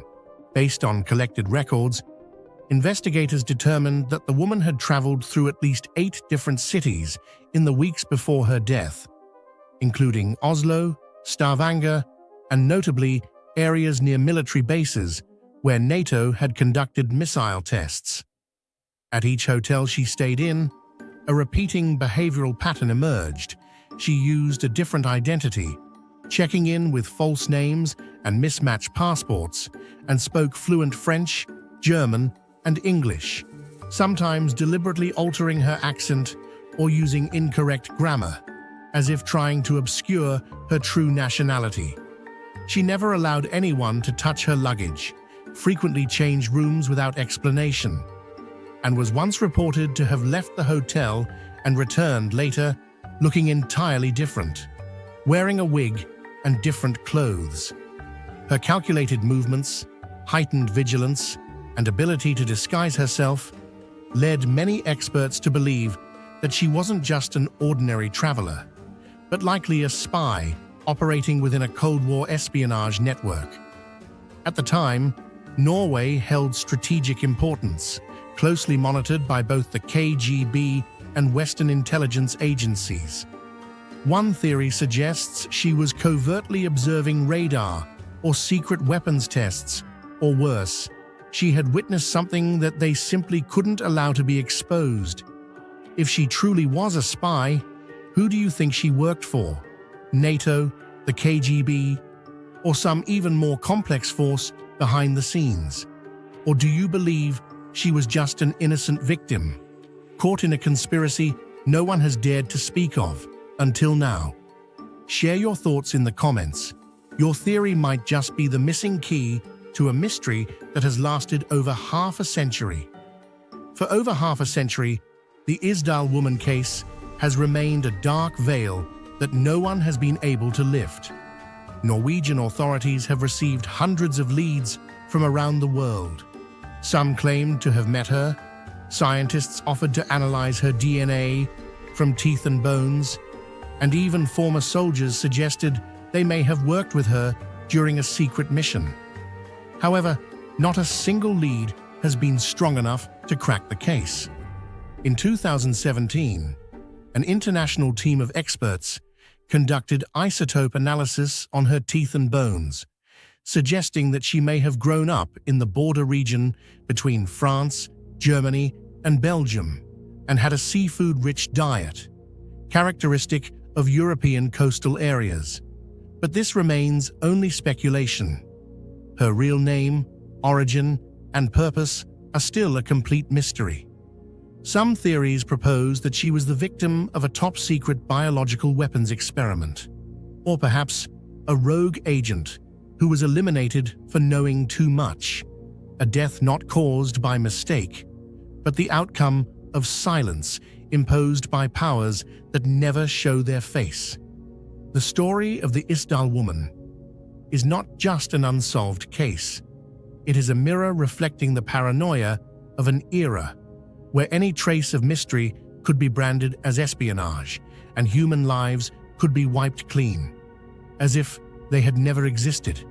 If any truth remains, it may lie buried with her body, or locked away in sealed archives of Mossad, the CIA, or the KGB. To this day, the nameless woman still rests in the TStill Valley, a silent symbol of questions the world may never answer. Long before the pyramids rose from the sands, before Stonehenge cast its first shadow, a colossal puzzle was etched into the soil of Brittany, France. Thousands of towering stones, some as tall as houses and weighing tens of tons, were dragged, lifted, and planted with eerie precision. They form lines that stretch farther than the eye can see, but lead nowhere. Circles that enclose nothing, patterns that defy logic. Who built them? With what tools? And most hauntingly of all, why? For over 6,000 years, the Karnak stones have stood in silence, their purpose lost, their meaning erased, and yet they refuse to be forgotten. This isn't just a riddle of stones. It's a challenge to everything we think we know about the ancient world. The Karnak stones are among the oldest and most mysterious archaeological enigmas in Europe. Believed to have been erected around 3,300 BCE, even earlier than the Egyptian pyramids and Stonehenge, they continue to baffle researchers to this day. No one truly knows who built them, how they were erected, or what purpose they served.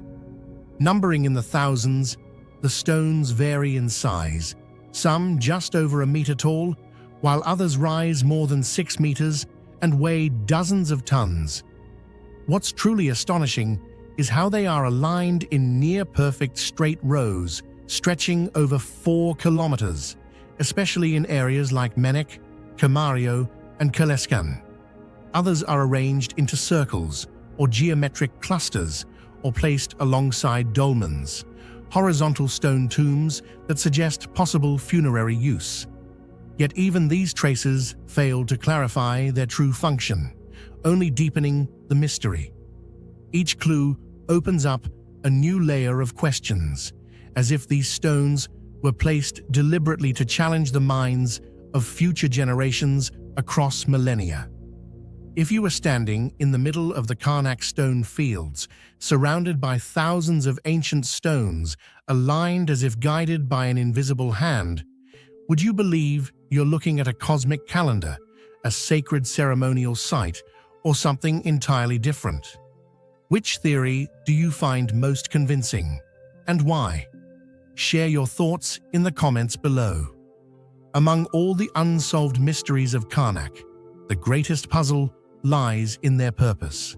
What could have motivated Neolithic people, with no advanced tools, no wheels, and no beasts of burden, to transport and erect thousands of multi-ton stones, often sourced from kilometers away? And more importantly, what were they trying to achieve? Astronomical calendar. One of the most persistent theories is that the stones were aligned with celestial events, the solstices, equinoxes, or lunar phases.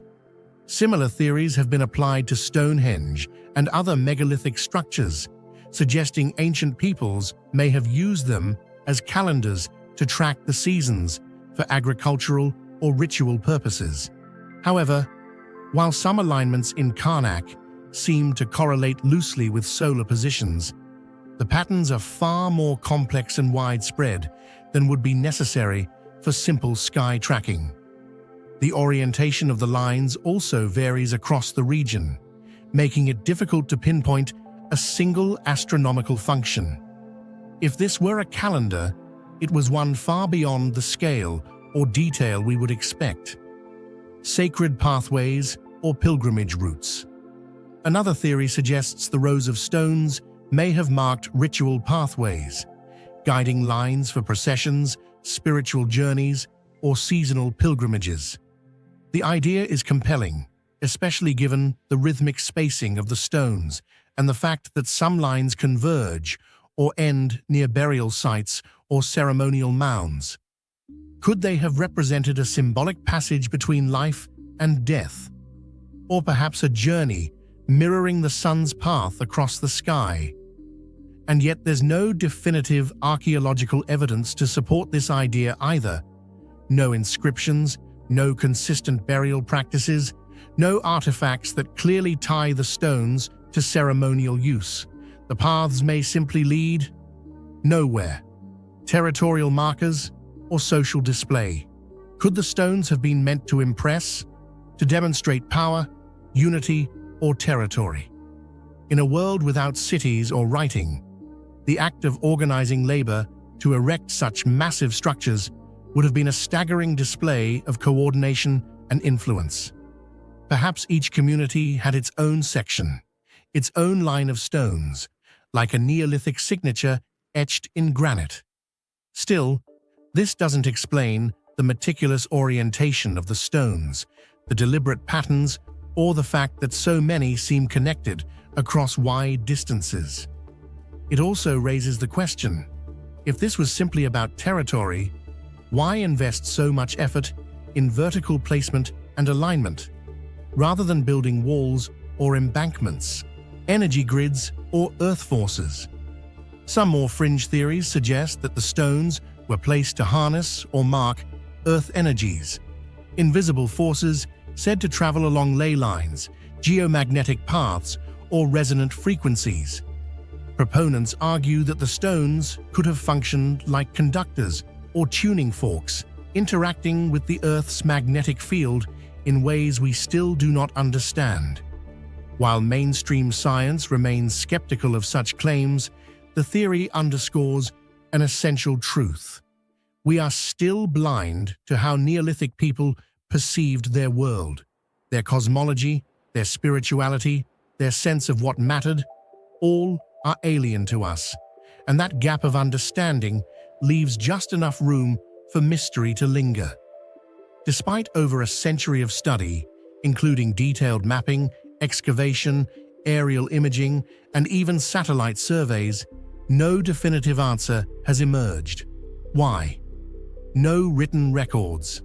Unlike later civilizations, the Neolithic people who built Karnak left behind no writing. We cannot read their thoughts, their intentions, or their myths.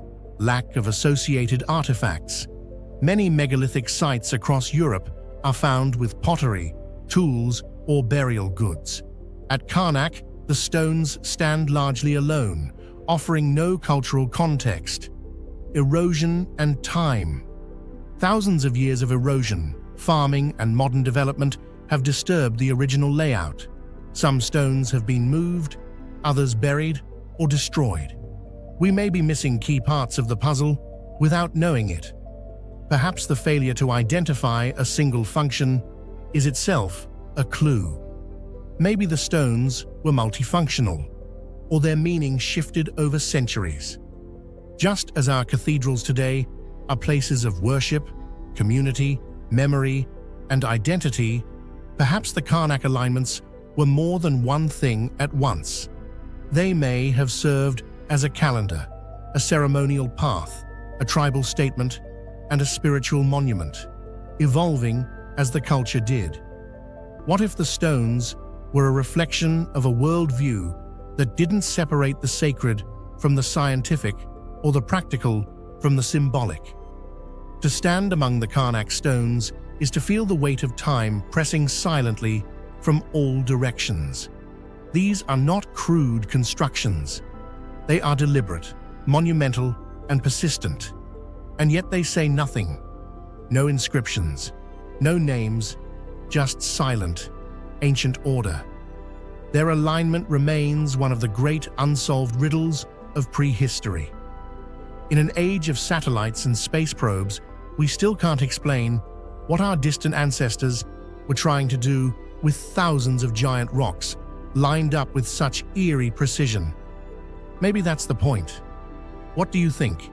Could the purpose of Karnak's stone alignments lie beyond our scientific understanding, buried in a worldview we've long since lost? Or are we simply missing a critical piece of evidence that could make it all make sense?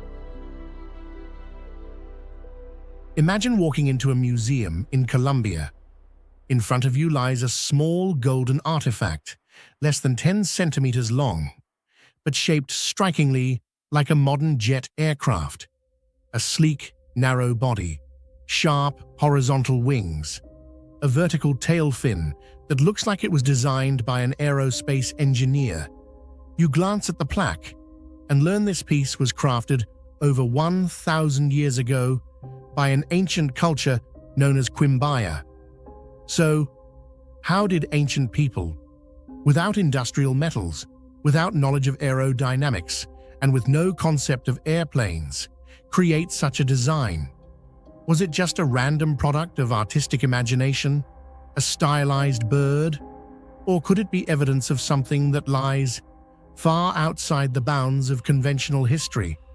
The Quimbaya airplanes, golden wings frozen in time, may hold the key to an entire chapter of history we've long forgotten. And if you think ancient artifacts can't fly, the 1994 experiment might just make you think again. What do you think about the Quimbaya airplanes? Are they just abstract art, or a lost piece of a civilization that once understood, or even witnessed, flying technology? Share your theory in the comments below. When closely examining the so-called Quimbaya airplanes, researchers encounter features that leave even modern scientists puzzled.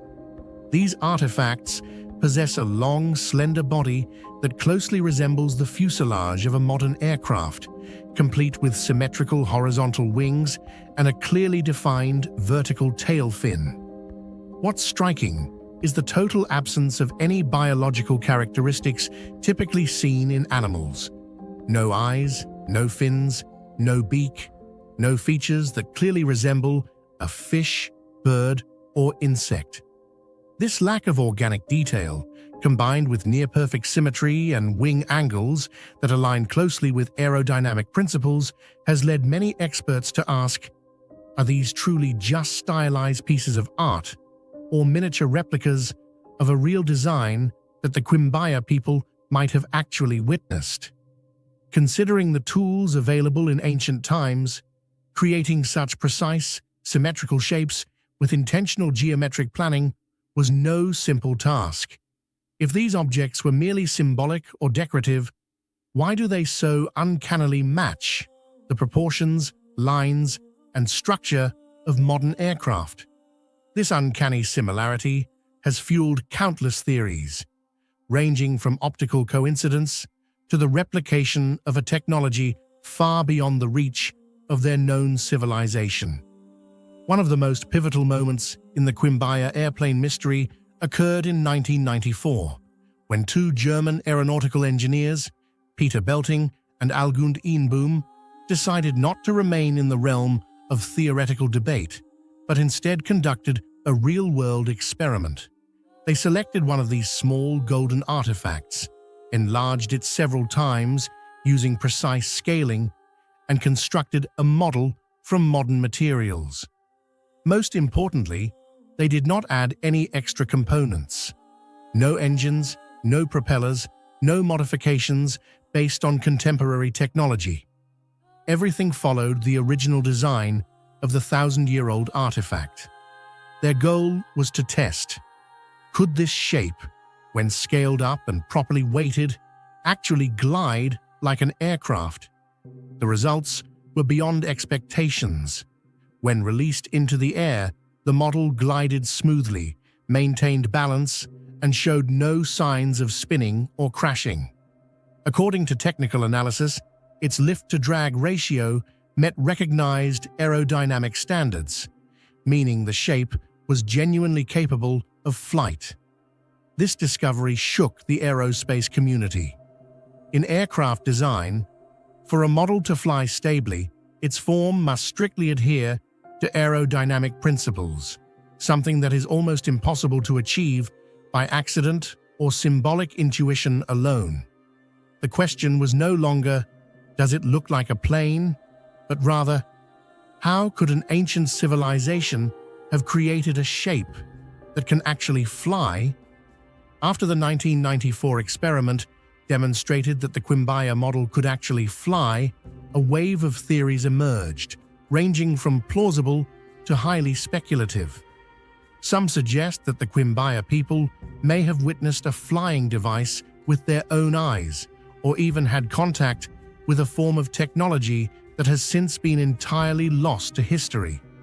This opens up the possibility of an ancient advanced civilization that understood aerodynamics long before the dawn of modern science.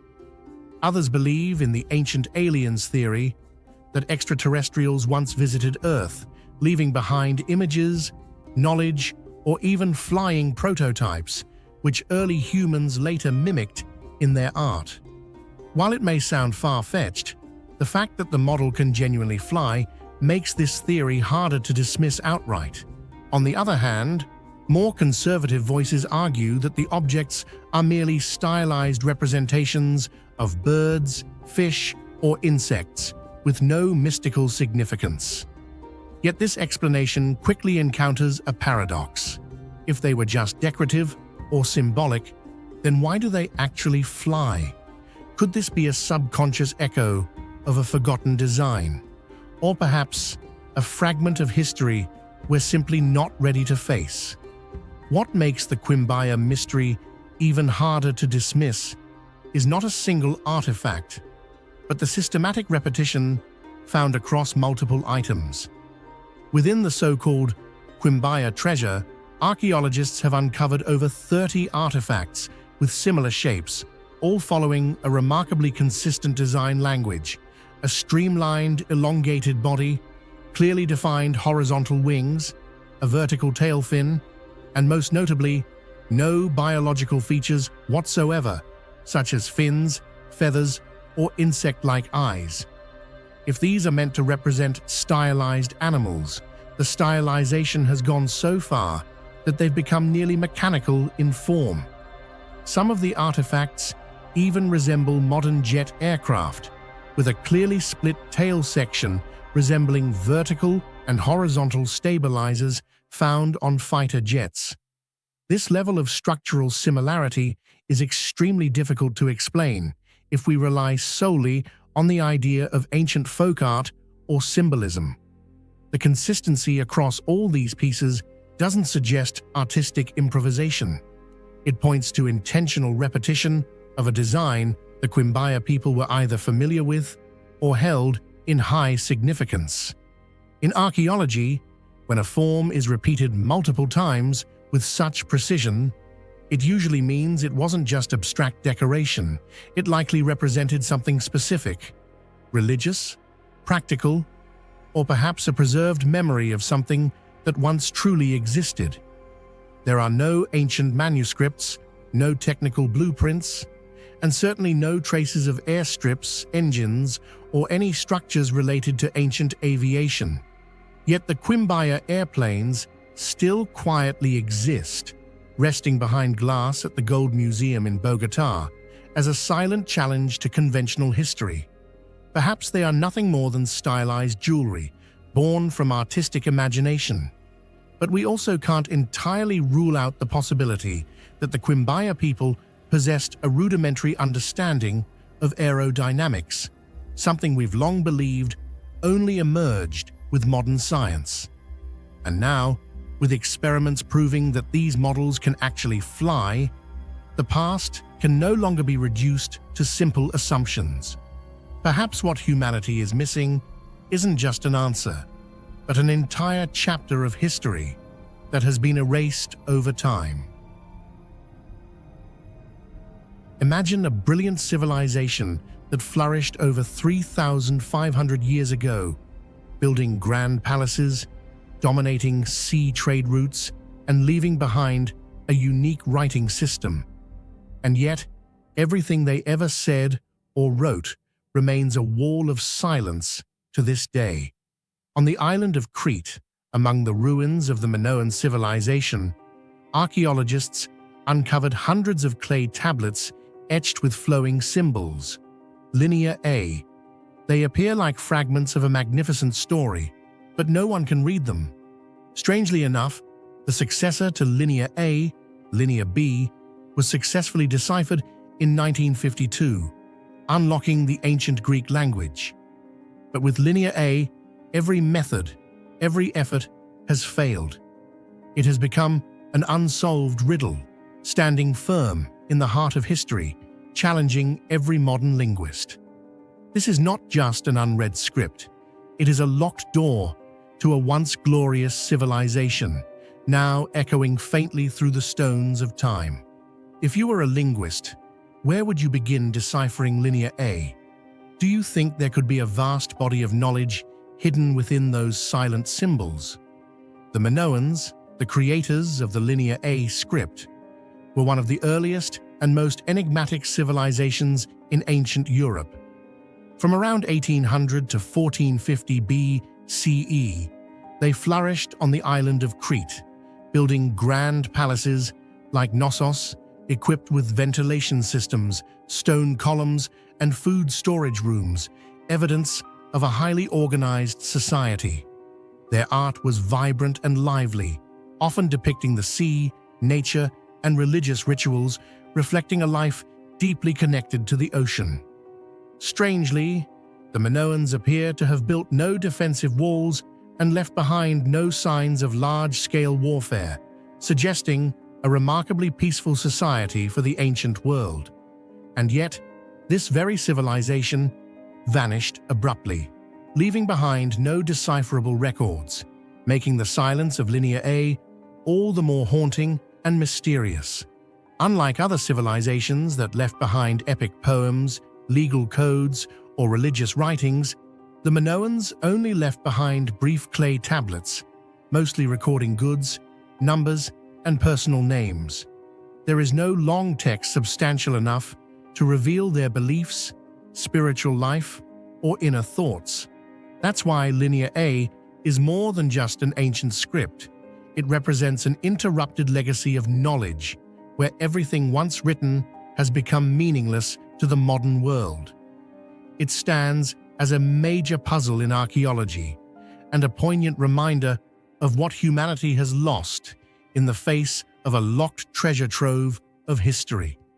The name Linear comes from the script's format. Its signs are arranged in horizontal rows from left to right, completely different from the complex pictographic structure of ancient Egyptian hieroglyphs. Linear A consists of around 70 syllabic signs, along with additional symbols used for recording quantities and units, reflecting a sophisticated administrative record-keeping system. These features closely resemble those of Linear B, a later script adopted by the Mycenaeans, who inherited many elements from Minoan civilization. However, the fate of these two scripts is starkly different. Linear B was successfully deciphered in 1952 by Michael Ventris, as it recorded an early form of Greek, a language scholars could recognize and verify. Thanks to this, once indecipherable texts could now be read and understood, bringing lost history back to light.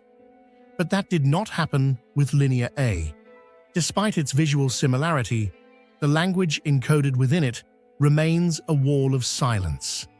Following the breakthrough in deciphering Linear B, many scholars hoped that the same method could be applied to crack the code of Linear A.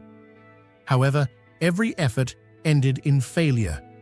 Although more than half of Linear A's signs resemble those of Linear B, assigning Linear B's phonetic values to Linear A yields completely meaningless results. No grammar, no structure, and no connection to any known language. This led to a bold conclusion. Linear A does not represent Greek, but an entirely different language, one that to this day cannot be identified as belonging to any known linguistic family. This striking case of visual similarity but linguistic disconnect has made Linear A a maze with no exit, where knowledge is hidden behind a familiar-looking code that no one can unlock. The core issue that keeps Linear A undeciphered lies in a paradox that seems almost impossible to overcome. To read the script, we must know the language it represents, but to identify the language, we must first be able to read the script. There is no bilingual text like the Rosetta Stone, no long passages to analyze for context, and no clear grammatical patterns, making Linear A a closed corpus, a sealed body of data offering too few clues for decryption. What remains are only short, fragmented inscriptions, lacking the structure needed to build a comprehensive linguistic analysis. One of the greatest mysteries of Linear A is that the original language it represents remains completely unidentified. Many scholars have proposed theories. It could be Eteocraton, the indigenous language of Crete before the arrival of the Greeks. Others suggest connections to ancient Anatolian languages like Luwian, while some go even further, proposing that it is a language isolate, with no known relatives, much like modern Basque. However, all of these remain speculative, as the surviving data is far too limited for reliable academic comparison or verification. We are facing a civilization that created its own writing system, left behind hundreds of inscribed artifacts, yet not a single legend, no story, no line of philosophy that we can comprehend. Linear A is therefore not merely a linguistic puzzle, but a cultural and anthropological Rubik's Cube with no solution. Without understanding the language they once spoke, we are left only with the outer shell of their civilization, a brilliant yet silent world, one that modern humans can only observe from the outside, forever unable to step in and listen. Linear A may be the missing link to understanding the development of Western written civilizations. If successfully deciphered, it could reveal how the Minoans organized their society, performed religious rituals, and perceived the world around them. Within those symbols may lie knowledge, beliefs, laws, and value systems that existed more than 3 millennia ago, all sealed inside a locked book that no one has yet been able to open. Today, Modern technologies like artificial intelligence, machine learning, and multispectral imaging are being applied in an effort to unlock the ancient door known as Linear A. Yet despite these advancements, Linear A remains a powerful testament to the limits of human knowledge. A reminder that some mysteries lie in plain sight, yet still remain beyond our understanding. It is like a melody without sound, a letter with no sender, a map leading to a civilization we can only imagine, but never truly reach.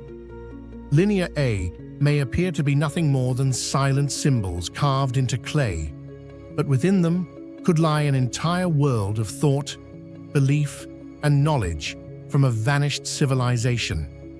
What would happen if one day we finally deciphered this mysterious script? Could it reshape our understanding of human history? Might it reveal truths we've never even imagined? What do you think is hidden within these voiceless characters? Share your thoughts in the comments below. What would you do if one early morning you opened your door to find a trail of strange footprints, perfectly spaced, shaped like the cloven hooves of a demon, stretching endlessly across rooftops, fences, and even over a frozen river? This isn't the plot of a horror story. It's a real event that took place in Devon, England in 1855. A seemingly ordinary snowy night turned into a nightmare for thousands as they came to believe that Satan himself had walked through their village. And the most unsettling part, for over 150 years, no one has ever been able to explain where those footprints really came from. What do you think about this mysterious trail of footprints? Could it have been an elaborate prank pulled off by humans? Or is it evidence that we've never truly understood the world we live in? Share your theory in the comments below. On the night of February 8th, 1855, a thick blanket of snow covered the entire Devon region, coating narrow country roads, thatched rooftops, open fields, and quiet forests. Everything seemed like a typical winter night, until the first light of dawn revealed a scene that shook the entire region. Residents in Dawlish, Totnes, and nearby villages were horrified to discover a strange trail of footprints etched into the snow, stretching continuously for over 60 miles. Some estimates even claimed over 100 miles. These tracks didn't just cross open countryside. They went straight over rivers, climbed rooftops, and scaled high walls, as if no obstacle could stop whatever mysterious entity had passed through. What terrified people most wasn't just the length of the trail, but the utterly illogical nature of the footprints themselves. What made this trail of footprints so haunting wasn't the distance it covered or how many prints there were. It was the illogical shape and arrangement of the tracks themselves. Each print measured only about 10 centimeters in length and resembled a split hoof, like that of a goat, donkey, or some hoofed creature. But the strangest part was that they didn't appear in pairs as one would expect from any four-legged animal. Instead, they formed a single, perfectly aligned line, stretching continuously as if made by a bipedal being walking steadily without pause. The spacing between the prints was nearly flawless, ranging from 20 to 40 centimeters, with no signs of staggering, hesitation, turning, or resting. Even more bizarre, the tracks appeared in places that defied logic, climbing rooftops, crossing frozen rivers, scaling high walls, crawling through pipes, cutting through haystacks, and even appearing on vertical walls and inside private courtyards. In some cases, the tracks were found on one side of a tall wall, then continued on the other side with no evidence of climbing up or down. This led many to believe the creature had the ability to fly, or worse, move supernaturally in ways far beyond human comprehension. As news of the strange footprints spread across Devon, a near-total wave of panic swept over its once peaceful villages. Locals whispered among themselves that these could not possibly be the tracks of any normal creature. They must be the footprints of Satan himself, walking across rooftops in the night in search of souls. In a society still deeply rooted in religious faith and superstition, like 19th century England, the image of an invisible being crossing rivers, climbing over churches, and stepping into private courtyards without resistance instilled a profound sense of dread. Major newspapers like Illustrated London News, The Times, and local publications reported on the event with a tone of both astonishment and unease. Many churches held mass prayer gatherings, and villagers refused to leave their homes after dark for weeks. For many, this was not merely an unexplained phenomenon, it was a chilling sign that supernatural forces were present in the human world. For over a century and a half since the incident occurred, researchers, scientists, and even skeptics have proposed various theories to explain the mystery of the devil's footprints, but none have been able to fully account for the phenomenon. One of the strangest suggestions was that it might have been a kangaroo that escaped from a traveling circus. Some speculated that if such an animal had hopped through the snow overnight, it could have left behind the peculiar hoof-like marks, but this idea was quickly dismissed. Kangaroos do not have cloven hooves, cannot hop in a perfectly straight line, and certainly could not leap from rooftop to rooftop or scale tall walls for over 100 kilometers. Some naturalists proposed that nocturnal animals like foxes, badgers, or otters could have left the tracks. However, these animals have paws with claws, not hooves, and their prints always appear in pairs, not in a single file line of perfect split-hoof shapes as recorded. Furthermore, none of these creatures could have traversed rooftops, climbed walls, or crossed rivers in the way the footprints demonstrated. A more natural explanation pointed to melting snow, forming strange shapes. Uneven thawing might create odd depressions in the snow that resemble footprints.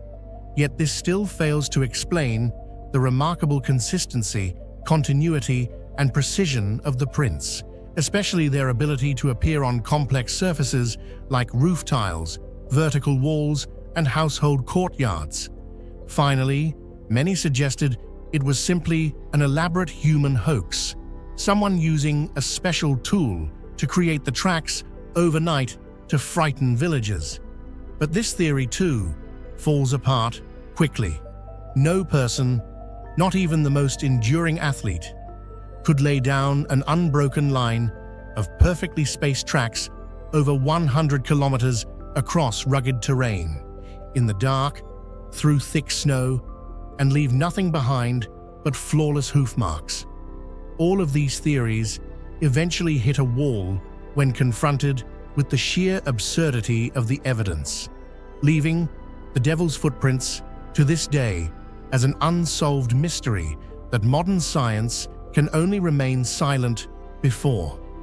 Some bolder theories suggest that the trail of footprints wasn't made by any earthly creature at all, but may be evidence of an extraterrestrial being or a creature from another dimension. Much like how humans observe insects in a laboratory, this entity might have been silently watching humanity, leaving behind a single physical trace of its presence, then vanishing without a single additional sign. Although the 1855 incident in Devon is the most well-known, it is not the only case. Similar phenomena were also reported in 1879, 1905, and even in the mid-20th century. Witnesses from Scotland, Poland, and even New Jersey, USA, described hoof-like footprints mysteriously appearing in the snow, with no clear beginning or end. However, None of these cases match the scale or strangeness of the event in Devon. To this day, the Devil's Footprints remain a chilling reminder that some phenomena lie far beyond the grasp of modern science. Despite dozens of theories and more than 150 years of attempts by researchers to decode it, the event still lingers like a ghost in British folklore. Fascinating, yet deeply unsettling. It raises questions that remain unanswered. Could something be silently walking among us, invisible, leaving behind only a whisper on the snow? And perhaps nature, or something far beyond it, is occasionally reminding us that human understanding is still just a tiny fragment of a much larger picture. Long before the pyramids of Giza, long before the cuneiform script of Mesopotamia, there was a mysterious city nestled in the heart of ancient Anatolia. No kings, no wars, no grand temples. Yet this place was once home to thousands of people who lived, believed, worshipped, and even buried their ancestors beneath the very floors of their homes. Catalhoyuk was not merely a settlement. It was a microcosm of early civilization, where humanity first began to shape community life, architecture, spiritual beliefs, and even the earliest notions of death and continuity. In a silence that has lasted over 9,000 years, this place still whispers of a forgotten chapter, one where we don't just see our ancestors, but catch a glimpse of ourselves. What do you think really happened to Catalhoyuk? Did they peacefully leave in search of a new land? Or is there a deeper mystery that history is still trying to hide? If you had lived in Catalhoyuk at that time, would you have stayed or left? Would you have remained faithful to the beliefs of your ancestors or abandoned them to adapt to a new era? Could it be that their descendants are still living among us today without even knowing it? Share your theories in the comments. Your idea might be the missing piece to a 9,000-year-old mystery. One of the most striking aspects of Catalhoyuk is its surprisingly large and stable population, estimated at 5,000 to 8,000 inhabitants during its peak. This was an extraordinary figure for a time when most human groups still lived as nomadic hunter-gatherers or in scattered small villages. The key to this concentration of people was agriculture. The residents of Catalhoyuk had mastered early forms of crop cultivation and animal domestication, allowing them to produce surplus food and settle in one place permanently.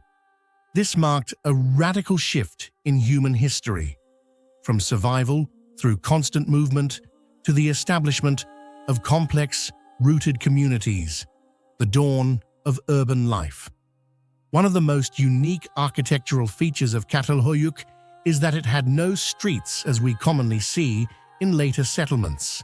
Instead of building separate houses with walkways in between, the people here constructed homes closely packed together, like a beehive, sharing common walls. Movement took place across the rooftops, and the main entry points were round openings in the ceiling, connected by wooden ladders or ropes leading directly into the living space below. This design not only saved space, but also enhanced security, protecting against wild animals or intruders, while keeping the community compact and easier to monitor. Inside each house at Catalhoyuk was not just a living space, but also a sacred environment, where spiritual rituals were closely intertwined with daily life. The walls often featured hand-painted murals, small altars, and traces of religious symbols. Most remarkably, the dead were buried directly beneath the floors, usually in a fetal position and accompanied by grave goods. This reveals a deep connection between the living and their ancestors, between presence and memory. Each home served as a center of both material life and spiritual significance. At Catalhoyuk, archaeological evidence reveals a complex belief system centered on fertility and the cycle of life, death, rebirth. Numerous Mother Goddess statues have been discovered, depicting full-figured women with large breasts and prominent bellies, symbols of abundance and reproduction. Additionally, real Auroch bull skulls were mounted on walls as sacred objects, representing strength and vital energy. This belief system suggests that Catalhoyuk may have followed a matriarchal social structure, where women and nature were revered as the supreme source of life. One of the most remarkable features of Catalhoyuk is its layered construction over time, which clearly reflects a sense of history and a deep attachment to living space. When a house became damaged or obsolete, residents did not demolish it completely, but instead covered it with earth and built a new one directly on top. Over centuries, this process created more than 18 stacked architectural layers, each representing a distinct cultural and social phase. This continuity shows that they not only reused materials, but also maintained a connection with their ancestors and the past. Catalhoyuk is striking in that it shows no signs of war or armed conflict whatsoever. There are no fortification walls, no weapon stockpiles, and no evidence of mass violence. This has led many researchers to believe that it was one of the rare prehistoric societies built on cooperation, resource sharing, and long-term peaceful coexistence. In a human history filled with wars, Catalhoyuk stands out as a rare exception and a powerful testament to humanity's capacity for harmony. One of the greatest mysteries of Catalhoyuk, and the reason it has haunted archaeologists for decades, is the fact that this civilization vanished without any clear trace. There is no evidence of war, no signs of major natural disasters, and no indication of a widespread deadly epidemic. A community that thrived for more than a millennium, with a stable social structure and a rich belief system, was suddenly abandoned with no obvious explanation. Researchers have proposed many theories. Perhaps climate change made farming more difficult, with soil exhaustion and dwindling water sources. Others suggest internal cultural breakdown, when traditional belief systems gradually lost influence and could no longer hold the community together. The final archaeological layers show clear changes in house construction, wall decorations, and burial practices, as if the culture was transforming or unraveling from within. A more optimistic theory proposes that they didn't truly vanish, but rather migrated gradually, small groups moving on, carrying with them their skills, beliefs, and memories to start anew elsewhere. From this perspective, Catalhoyuk did not collapse, but rather transformed, becoming an invisible root woven into the fabric of later human civilizations. And since no one recorded their story, they allowed the earth to bury their legacy, leaving it for future generations to uncover, piece by piece, as an enduring, unsolved mystery. Catalhoyuk left behind no writing, no recorded legends or epics, and no grand monuments that survive to this day. Yet, it is precisely this silence lasting over 9,000 years that speaks the loudest. Through layers of earth, shattered pottery, skeletons buried beneath floors, and faded murals on ancient walls, Catalhoyuk tells the story of a community that once lived, believed, and organized itself in a profoundly unique way, voiceless yet still echoing into the modern world. Catalhoyuk was not a failed civilization. On the contrary, they were pioneers, opening the very first chapter of organized human society.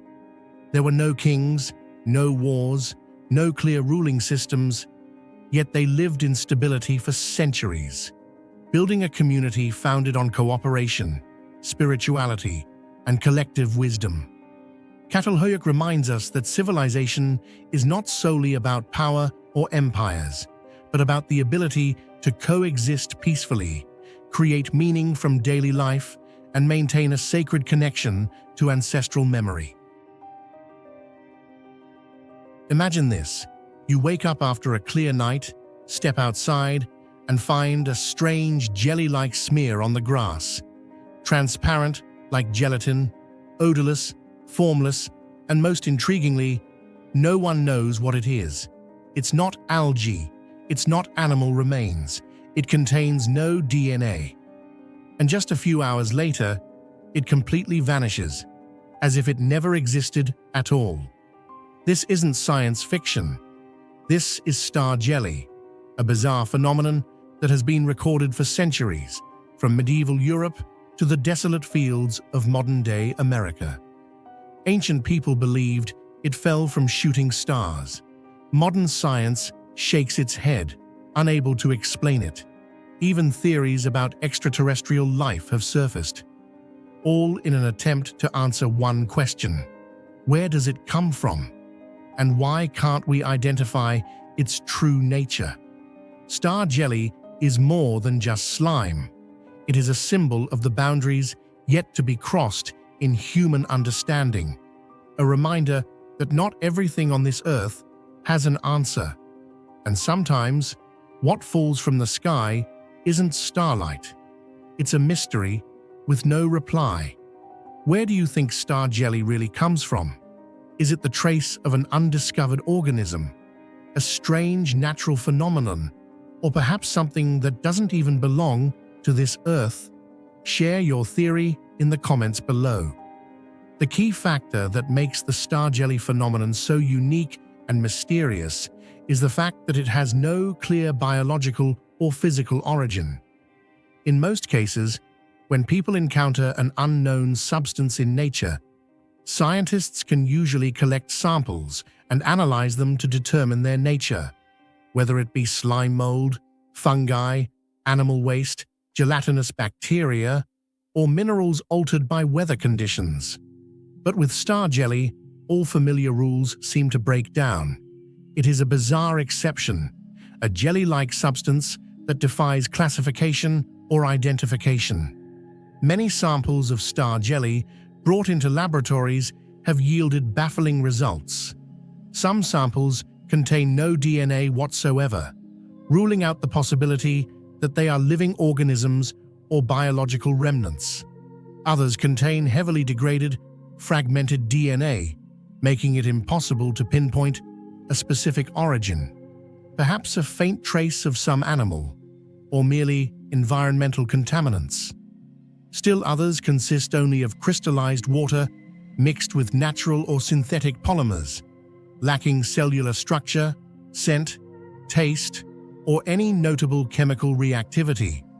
This ambiguity and instability have led to star jelly. Despite being recorded for centuries, from Europe to North America, still lacking any formal scientific conclusion. It has been placed in the category of unclassifiable entities, a phenomenon that cannot be verified, replicated in laboratory conditions, or preserved for long periods. With all these characteristics, star jelly has become a symbol of the mysteries that modern science remains powerless to explain, a reminder that there are still frontiers we have yet to cross in our quest to understand the natural world.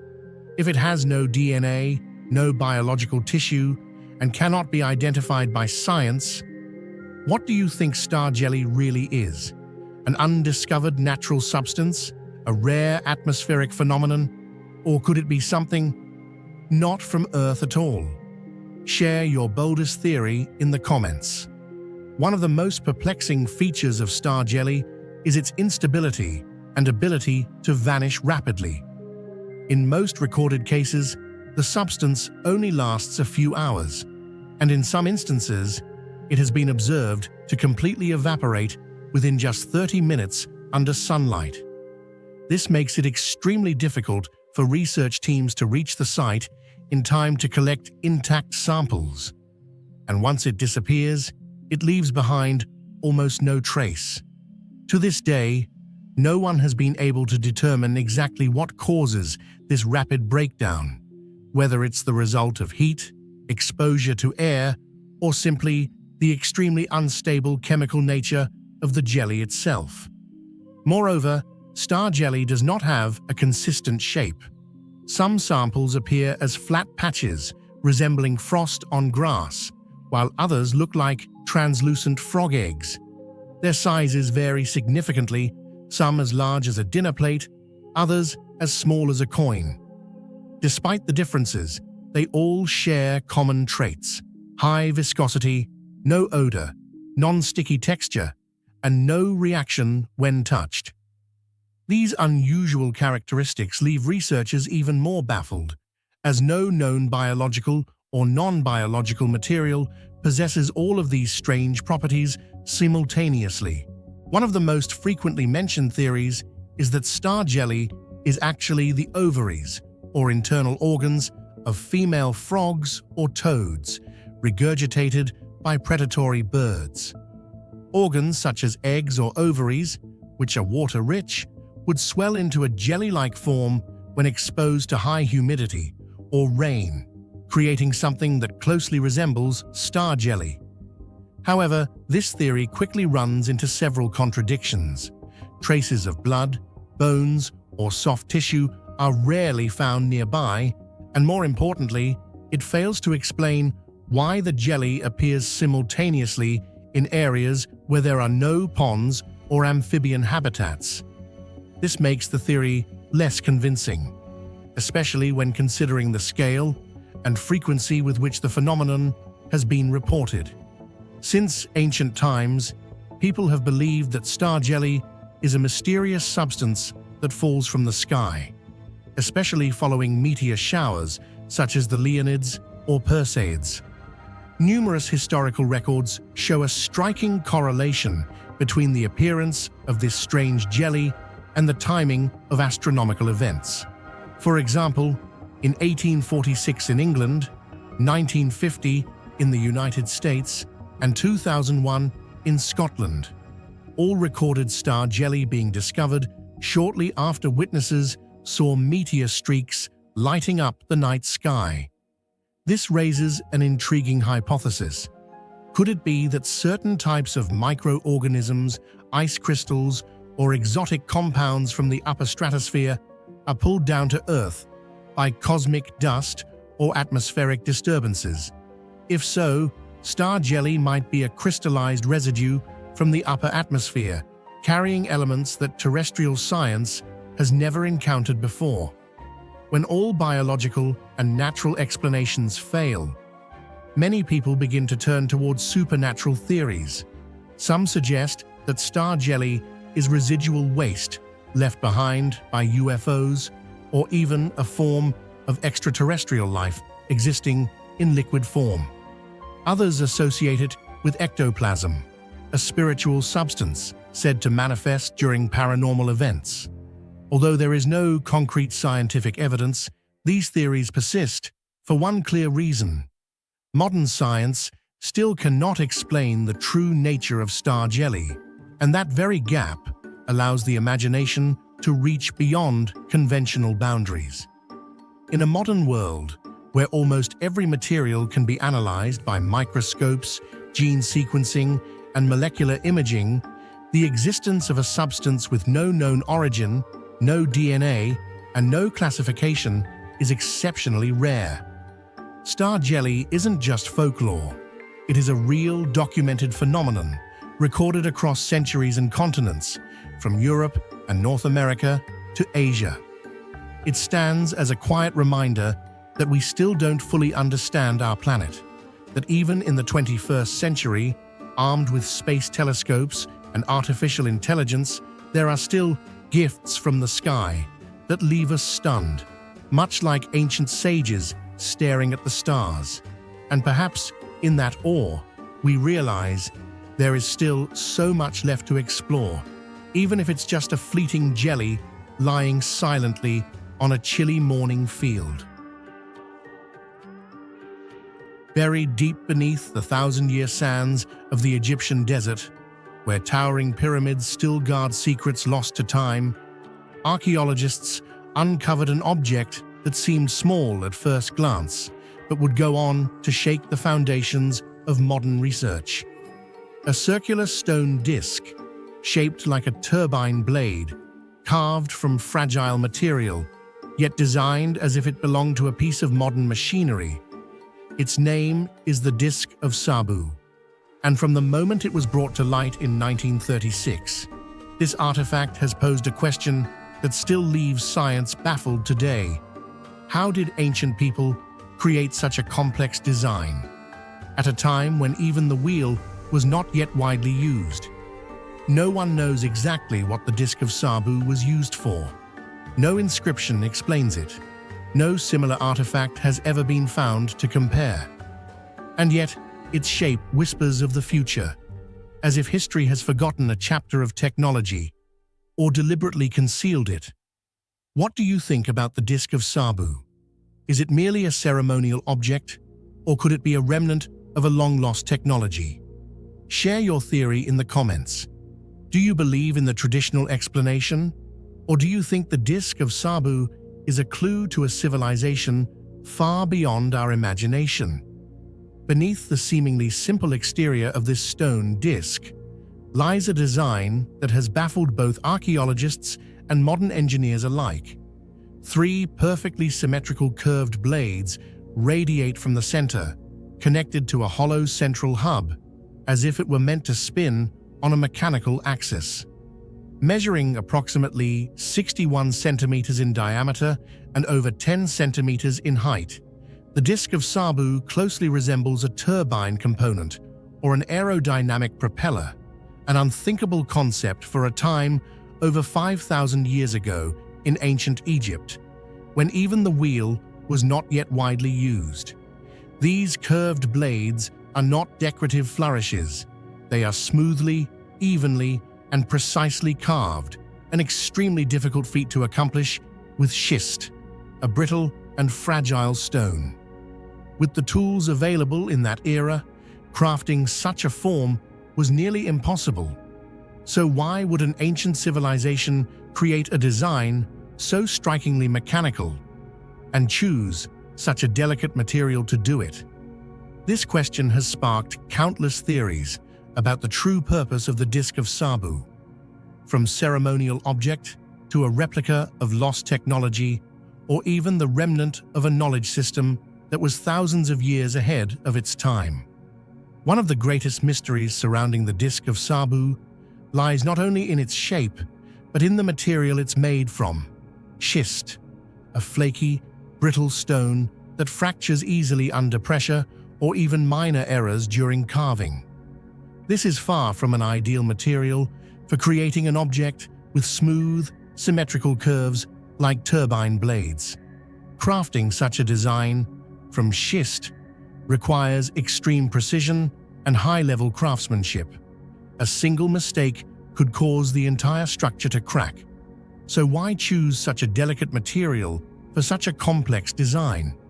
A controversial theory suggests that this may not be the original, but rather a stone replica of a now lost metal object. If this hypothesis is true, it raises an even bigger question.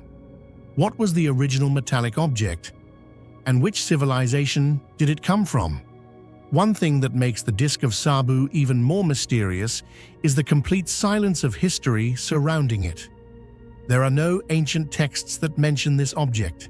No drawings, symbols, or inscriptions in Egyptian art depict anything similar. Nowhere in Egypt, or even across the Middle East, has any artifact been found with a comparable shape or structure. This makes the Disc of Sabu a truly unique artifact, lacking any cultural reference or historical context to help decode its meaning. With no cultural data to rely on, researchers are forced to analyze its form and material. Yet its very design appears far too modern, as if it doesn't belong to the era in which it was discovered. The theories surrounding the true function of the Disc of Sabu are diverse, and just as controversial. Some traditional Egyptologists believe it may have been a ceremonial object, possibly used to hold essential oils or involved in religious rituals. The three curved blades are thought to be supports for a lid or symbolic elements representing spiritual concepts. Others have suggested it could be the base of a round vessel, or perhaps a kind of hand-operated spinning device. However, all of these theories struggled to convincingly explain one key issue. Why would a ritual object require such precise axial symmetry with flawlessly curved blades, especially when carved from schist, a stone that is notoriously difficult to work with? In contrast, independent researchers, particularly those who explore theories of lost ancient technologies or extraterrestrial contact, offer a radically different perspective. According to them, the disk of Sabu could be the remaining part of a once functional mechanical system, perhaps a component in a centrifugal pump, an aerodynamic rotor, or even a flying device. This leads to a much larger question. Could the ancient Egyptians have simply copied a design they didn't fully understand, or inherited it from a civilization that once existed and has since vanished without a trace? No matter what the truth may be, all theories surrounding the disk of Sabu revolve around one undeniable fact. This artifact does not fit any conventional category for the era in which it was created. It doesn't resemble a ritual item. It lacks the features of decorative art, and it certainly doesn't look like a practical ancient tool. On the contrary, its design reflects a clear understanding of aerodynamics, axial symmetry, and precision engineering, concepts that had never been recorded in known ancient Egyptian technology. Many scholars have compared the disk of Sabu to the Antikythera mechanism from Greece, or the Baghdad battery from Mesopotamia, artifacts that also exhibit a level of technical sophistication far beyond their time. From this, a greater question arises. Could human technological history have once reached heights far beyond what we currently believe, only to be swept away, leaving behind fragmented, undecipherable relics like the disk of Sabu? The disk of Sabu doesn't glow, isn't made of gold, and carries no ancient curse. Yet what makes it truly remarkable is its absolute silence. No one knows what it was used for, why it has such a peculiar shape, or why it was placed in Prince Sabu's tomb without leaving a single written trace behind. Its design doesn't resemble anything from ancient Egypt. In fact, it bears the silhouette of modern technology. This raises a haunting question. Could this be a remnant of forgotten knowledge? A ceremonial object with meaning understood only by a select elite? Or perhaps a chapter of history that was never written down? Whether you lean toward traditional explanations or favor more extraordinary theories, the disk of Sabu remains a powerful reminder. Not every mystery can be explained by modern logic. And perhaps that, the impossibility of understanding, is exactly what gives it such profound value. In the heart of Peru's arid desert, where only dust and rock seem to reign, an archaeological discovery stunned the world. The ruins of an ancient city crowned with towering pyramids built over 5,000 years ago. Not in Egypt, not in Mesopotamia, but in South America, a region once thought to lag behind in the great march of civilization. Caral, a name long buried under sand and forgotten, has resurfaced with mysteries no one can explain. A city with no weapons, no wars, no fortresses, yet boasting architectural brilliance and social organization that challenge everything we thought we knew. And most astonishing of all, it vanished entirely, leaving behind no trace, no farewell, no signs of collapse as we understand it. Why would a thriving civilization retreat in total silence? What truly happened to Corral?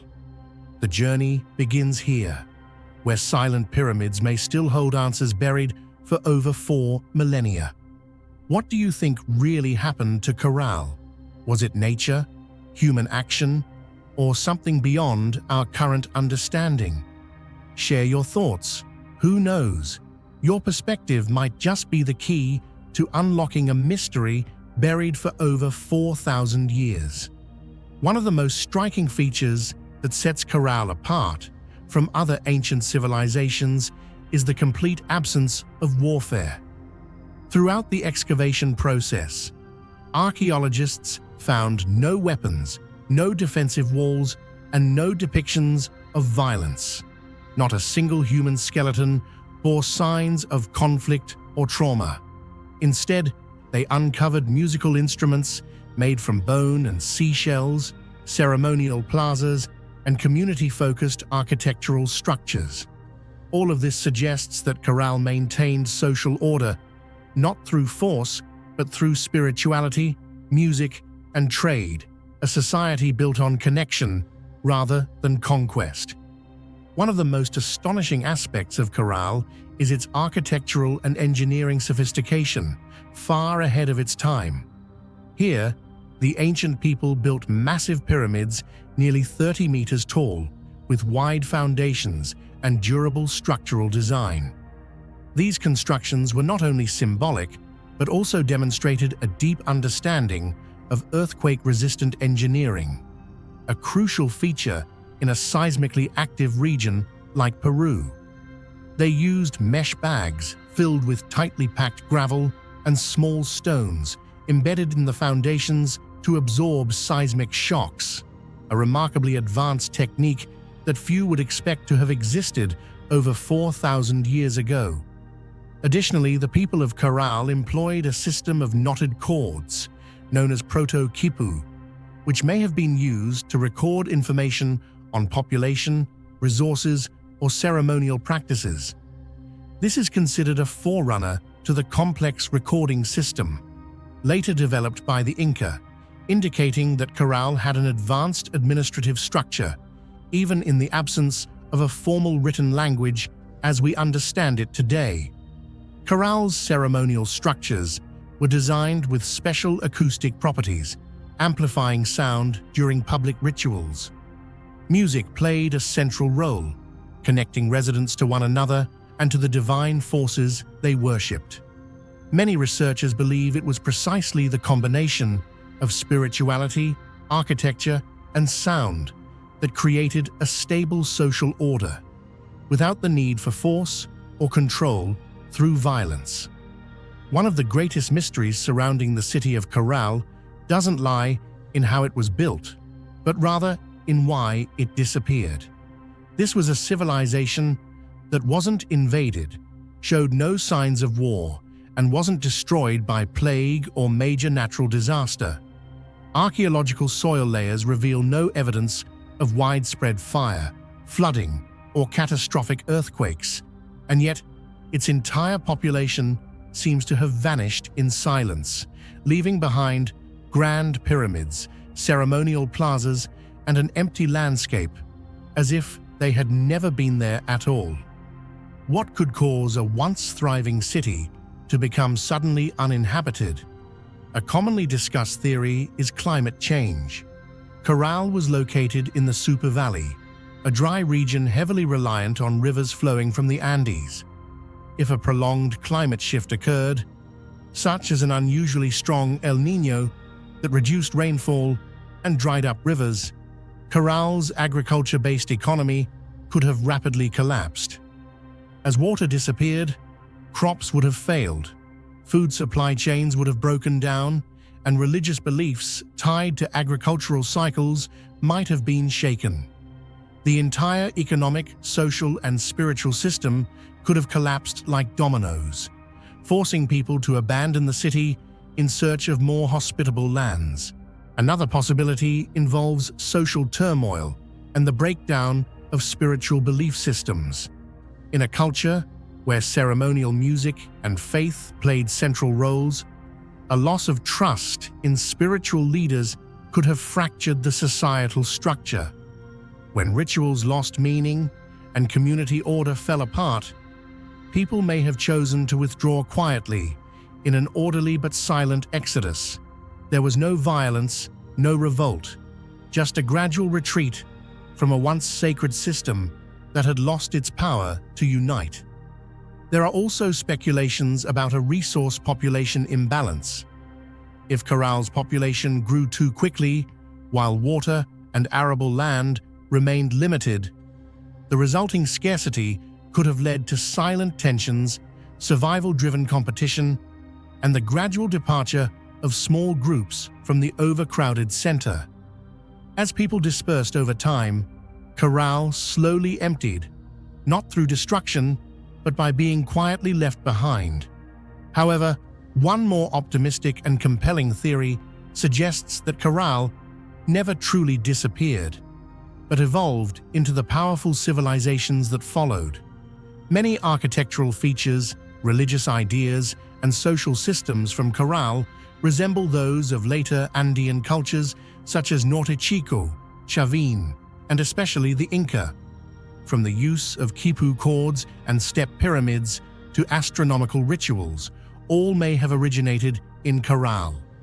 This has led many scholars to believe that Corral was in fact the spiritual cradle of the entire Andean civilization. While it no longer exists under the same name, the spirit of Corral has endured through thousands of years of history, quiet, resilient, and enduring, like the very stones of its ancient pyramids still standing today. The story of Corral compels us to reconsider how humanity defines the progress of a civilization. Throughout history, we've often measured greatness by war, military strength, or the extent of territorial conquest. But Corral tells a completely different story. No weapons, no warfare, no empire. Yet they built a stable and prosperous society through architecture, music, spirituality, and peace. They maintained order without violence, lived for centuries in harmony with nature and one another, and quietly withdrew when their time came. Perhaps it is this peaceful disappearance, without bloodshed or destruction, that stands as Corral's final and most profound achievement. A message that humanity can rise not through conquest, but through wisdom and mutual respect. A city without fortresses, a civilization without armies, a society built on sound, spirituality, and knowledge. And then they vanished. No war, no destruction, not a single cry for help. Only silent pyramids, sand-covered stairways, and the wind whispering through mysteries still unsolved. Imagine holding a map drawn in the 16th century, but it accurately outlines the coastline of Antarctica without ice. A map so ancient it predates our knowledge of the continent, yet it displays details that only modern ice-penetrating radar has recently confirmed. What does that mean? Who created such maps? And more importantly, what did they know that we've forgotten? This isn't just a minor historical anomaly. It's a global cartographic puzzle, a mystery that fuels a mind-bending hypothesis. Could there have once existed a prehistoric civilization capable of seeing Earth as if from space, thousands of years before modern technology? These maps are called antediluvian maps, and they're shaking the foundations of everything we thought we knew about the past. If these maps truly depict Antarctica before it was covered in ice, what do you think that proves? Have we underestimated a forgotten prehistoric civilization? Or are we simply overinterpreting ancient documents? Share your thoughts in the comments below. I'd really love to hear your perspective. When Turkish admiral and explorer Piri Reis completed his now famous map in 1513, he could never have imagined that centuries later it would become the centerpiece of one of the greatest mysteries in cartographic history. On a piece of aged gazelle skin parchment, He not only outlined the western coasts of Africa and South America, which was understandable, but also depicted part of the northern coastline of Antarctica, showing geographical features without any ice. The strange part is this. Antarctica wasn't officially discovered by modern explorers until 1820, and it wasn't until the 20th century that ice-penetrating radar allowed us to understand what lies beneath its thick glacial covering. Yet, the Piri Reis map appears to have seen through that ice centuries before the invention of airplanes, satellites, or radar. It accurately depicts mountains, continental shelves, bays, and lowlands, all of which correspond closely with features later confirmed by modern science. So how could an admiral living in an age when Antarctica was still considered a frozen myth draw such a precise representation of the continent, almost as if observing it from the sky? Piri Reis's own notes in the margins of the map only deepen the mystery. He openly admitted that he didn't gather the data himself, but rather copied it from older source maps, some of which were believed to have existed as far back as the time of Alexander the Great, or even earlier. This naturally leads to a far more baffling question. Where did these source maps come from, and who created them when Antarctica was still ice-free? The anomaly doesn't stop with the Piri Reis map. Several other maps from the same era, and even later, continue to present geographical details that defy the knowledge of their time. The Arance Fine map, 1531, also depicted Terra Australis, a massive southern landmass with a shape strikingly similar to Antarctica. Notably, this map divided Antarctica into two distinct landmasses, which modern radar studies have since confirmed to be an accurate representation of the subglacial continental structure. The Philippe Boitsch map, 1737, went even further, illustrating an internal network of rivers and mountain ranges within Antarctica, despite the fact that, at the time, the continent remained entirely unexplored by Europeans. Coincidentally, these features would later match discoveries made possible only through modern scientific technology. There is no historical record of explorers reaching Antarctica in the 16th to 18th centuries, let alone collecting such detailed topographical data. This lends weight to the theory that these maps may be copies of much older documents, possibly originating from a time when Antarctica was not yet covered in ice, potentially before the end of the last ice age, or as many ancient myths suggest, before a great global flood. In the 20th century, as humanity developed ice-penetrating radar and satellite imaging technologies, scientists began to explore the hidden geological features beneath the Antarctic ice sheet. The results were astonishing.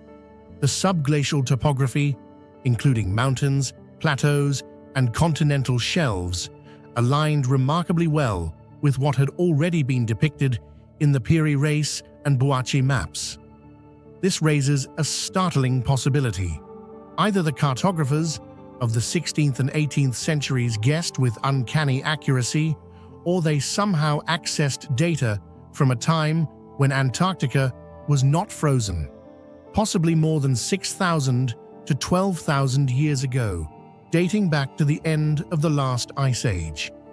This timeline also coincides with the period referenced in many ancient flood myths across various civilizations.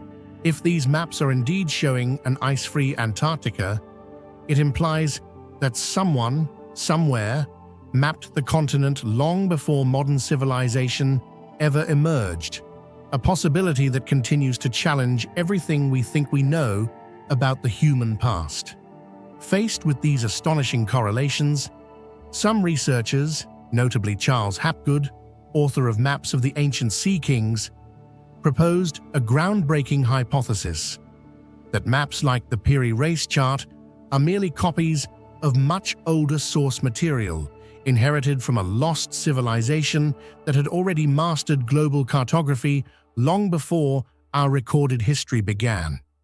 Hapgood argued that this mysterious civilization possessed the ability to map the Earth using spherical geometry, understood longitude and latitude, and had the means to travel across vast oceans, all of which would have required a level of technology and knowledge far beyond what we associate with the ancient world. According to his theory, when this civilization collapsed, perhaps due to cataclysmic natural disasters or rapid climate shifts, its scientific legacy was fragmented and passed down through early cultures like the Egyptians, Greeks, and Romans, eventually making its way into medieval European sources. Remarkably, even Albert Einstein acknowledged Hapgood's work, writing a foreword to his book and stating that it represented a theory worth serious consideration, though still lacking definitive evidence. Whether speculative or not, this idea continues to inspire both scholars and independent researchers seeking to piece together humanity's forgotten past. Do you believe a global civilization, more advanced than we imagine, once existed before recorded history? Or is it all just coincidence and modern minds trying to see patterns that were never really there? Share your thoughts in the comments. Are we uncovering a buried truth or simply chasing an illusion? Some mainstream scientists argue that these maps are merely products of creative speculation, perhaps guided by partial knowledge and guesswork. According to this view, early mapmakers filled in unknown regions with imaginative projections based on limited data from explorers and sailors, sometimes mixing known geography with myth. However, this explanation becomes harder to defend when considering the level of detail and accuracy in the coastline contours, river systems, mountain ranges, and continental shelves, particularly those hidden beneath Antarctic ice. These features were completely inaccessible to humans at the time the maps were drawn, and many were only confirmed in the 20th century through advanced radar and satellite measurements. If the maps were simply the result of fantasy or error, why do so many of their features align so precisely with modern geophysical data? Why don't these maps contain obvious mistakes or mythical beasts common in other medieval maps? The more one studies them, the harder it becomes to dismiss them as lucky guesses. The mystery of the antediluvian maps is not just about old parchment and ink. It's about the possibility that a chapter of human history has been lost. These maps force us to question not only ancient geography, but also the limits of what we think ancient civilizations were capable of. Who truly first knew the shape of the Earth? Did a global seafaring civilization exist before the dawn of written records? And if so, what happened to them and to the knowledge they left behind?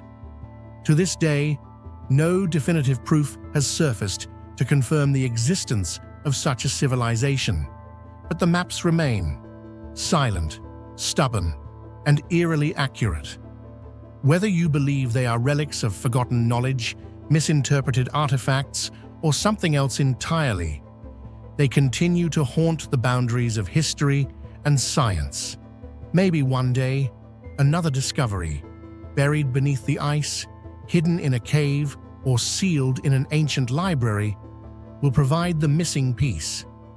Until then, the antediluvian maps puzzle remains unsolved and endlessly fascinating. No clouds, no storms, not a single sign of anything unusual. On the calm morning of March 3rd, 1876, the quiet countryside of Olympia Springs, Kentucky, was bathed in gentle sunlight and peaceful silence. But then, something unimaginable happened. Meat, yes, actual chunks of raw red meat, began to fall from the sky. It didn't fall like hail, and it didn't pour down violently. It floated gently, like snow, drifting slowly to the ground. An entire area, nearly 100 square meters wide, suddenly turned into what looked like a slaughterhouse in the sky. Pieces of meat up to 10 centimeters long dropped for no apparent reason. No birds, no airplanes, no sound. Only one thing was certain. The world had just witnessed one of the strangest events ever recorded in human history.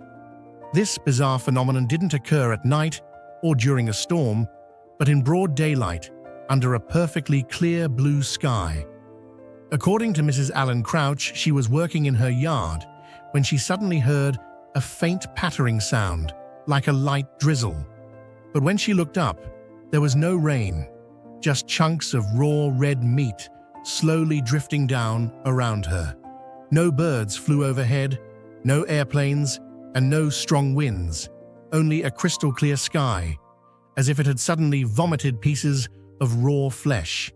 The scene was surreal and chilling, rendering all logical explanations meaningless. The falling meat fragments ranged in size from 5 to 10 centimeters, appearing as if they had been torn straight from a living body, still red, moist, and clearly uncooked or unprocessed. There were no bones, no internal organs, and no indication that they were intact parts of any complete creature. The residents of Olympia Springs were deeply unsettled. Some were frightened, believing it to be an omen or a manifestation of divine wrath. Others, however, were curious enough to taste the meat. A few described the flavor as similar to lamb, deer, or some kind of herbivorous animal. What was already strange became even more baffling. Meat had truly fallen from the sky, yet no one knew where it came from. One of the questions that most baffled both scientists and the public at the time was, where did the meat actually come from? In nature, there have been documented cases of strange phenomena, like raining fish or raining frogs, often explained by waterspouts sucking small animals from ponds and carrying them through the air before dropping them elsewhere. However, in the Kentucky case, the weather was completely calm and clear. With only a light breeze, no storms, no waterspouts, and no large bodies of water nearby. More importantly, what fell wasn't whole animals. It was scattered pieces of meat, boneless and shapeless, as if sliced from a creature and dropped from a great height. The nature of this event was entirely different. Nothing like it had ever been recorded in any reliable scientific account before. Shortly after the event, many residents of Olympia Springs collected the pieces of meat that had fallen from the sky and sent them to doctors, chemists, and laboratories across the United States for analysis. One of the most notable experts to receive a sample was Dr. Leopold Brandeis, who suggested that the tissue could be lung tissue from a herbivorous animal, possibly a horse. Under the microscope, researchers identified muscle fibers, fat tissue, and connective tissue, indicating that the samples were indeed genuine organic material, not fabricated or fake. However, no one could determine with certainty which specific animal the meat came from. The ambiguity of the results only deepened the mystery. The more evidence appeared, the more questions arose. One of the theories proposed to explain this bizarre phenomenon is that a flock of vultures vomited meat while flying overhead. This is a common defensive behavior among scavenger birds, often occurring when they feel threatened or need to lighten their load to fly higher. If several vultures regurgitated at the same time, it could create the illusion of a meat shower. However, while this theory sounds plausible in principle, it still lacks direct observational evidence to convince the scientific community. The theory that vultures vomited the meat, while it might sound plausible, quickly fell apart when examined against the actual details. Not a single person saw any birds flying overhead that day.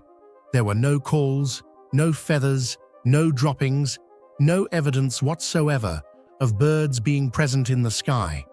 Moreover, the meat fell steadily for nearly 10 minutes in relatively uniform sizes and distribution, completely unlike the chaotic, sudden regurgitation reflex typical of scavenging birds.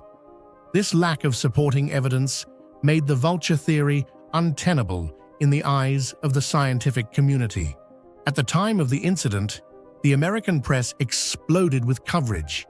Sensational headlines appeared everywhere. Raw meat falls from the sky in Kentucky, sparking curiosity, skepticism, and even mockery. Some newspapers dismissed it as a ridiculous hoax, while others sent reporters to the scene to collect samples and interview locals. However, when faced with actual pieces of meat and multiple consistent eyewitness accounts, most of the media had to admit no one could completely deny that this bizarre event truly happened. What makes the meat rain in Kentucky so incredibly bizarre is the fact that it has never happened again. More than a century has passed, yet there has been no other recorded incident like it. No second meat shower, no repeated weather conditions. Nowhere else has experienced anything remotely similar. This absolute singularity has left scientists puzzled and has turned the event into a strange and isolated chapter in natural history, where the boundary between reality and folklore becomes suspiciously blurred. To this day, the Kentucky meat shower remains a mystery with no clear scientific explanation. Countless theories have been proposed, from rare natural phenomena to unusual animal behavior, but none can fully account for what happened. Meat truly did fall from the sky.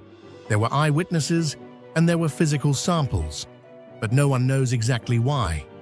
This event has become a symbol of the limits of human knowledge, a reminder that our world still holds quiet enigmas that challenge both logic and the confidence of modern science. What about you?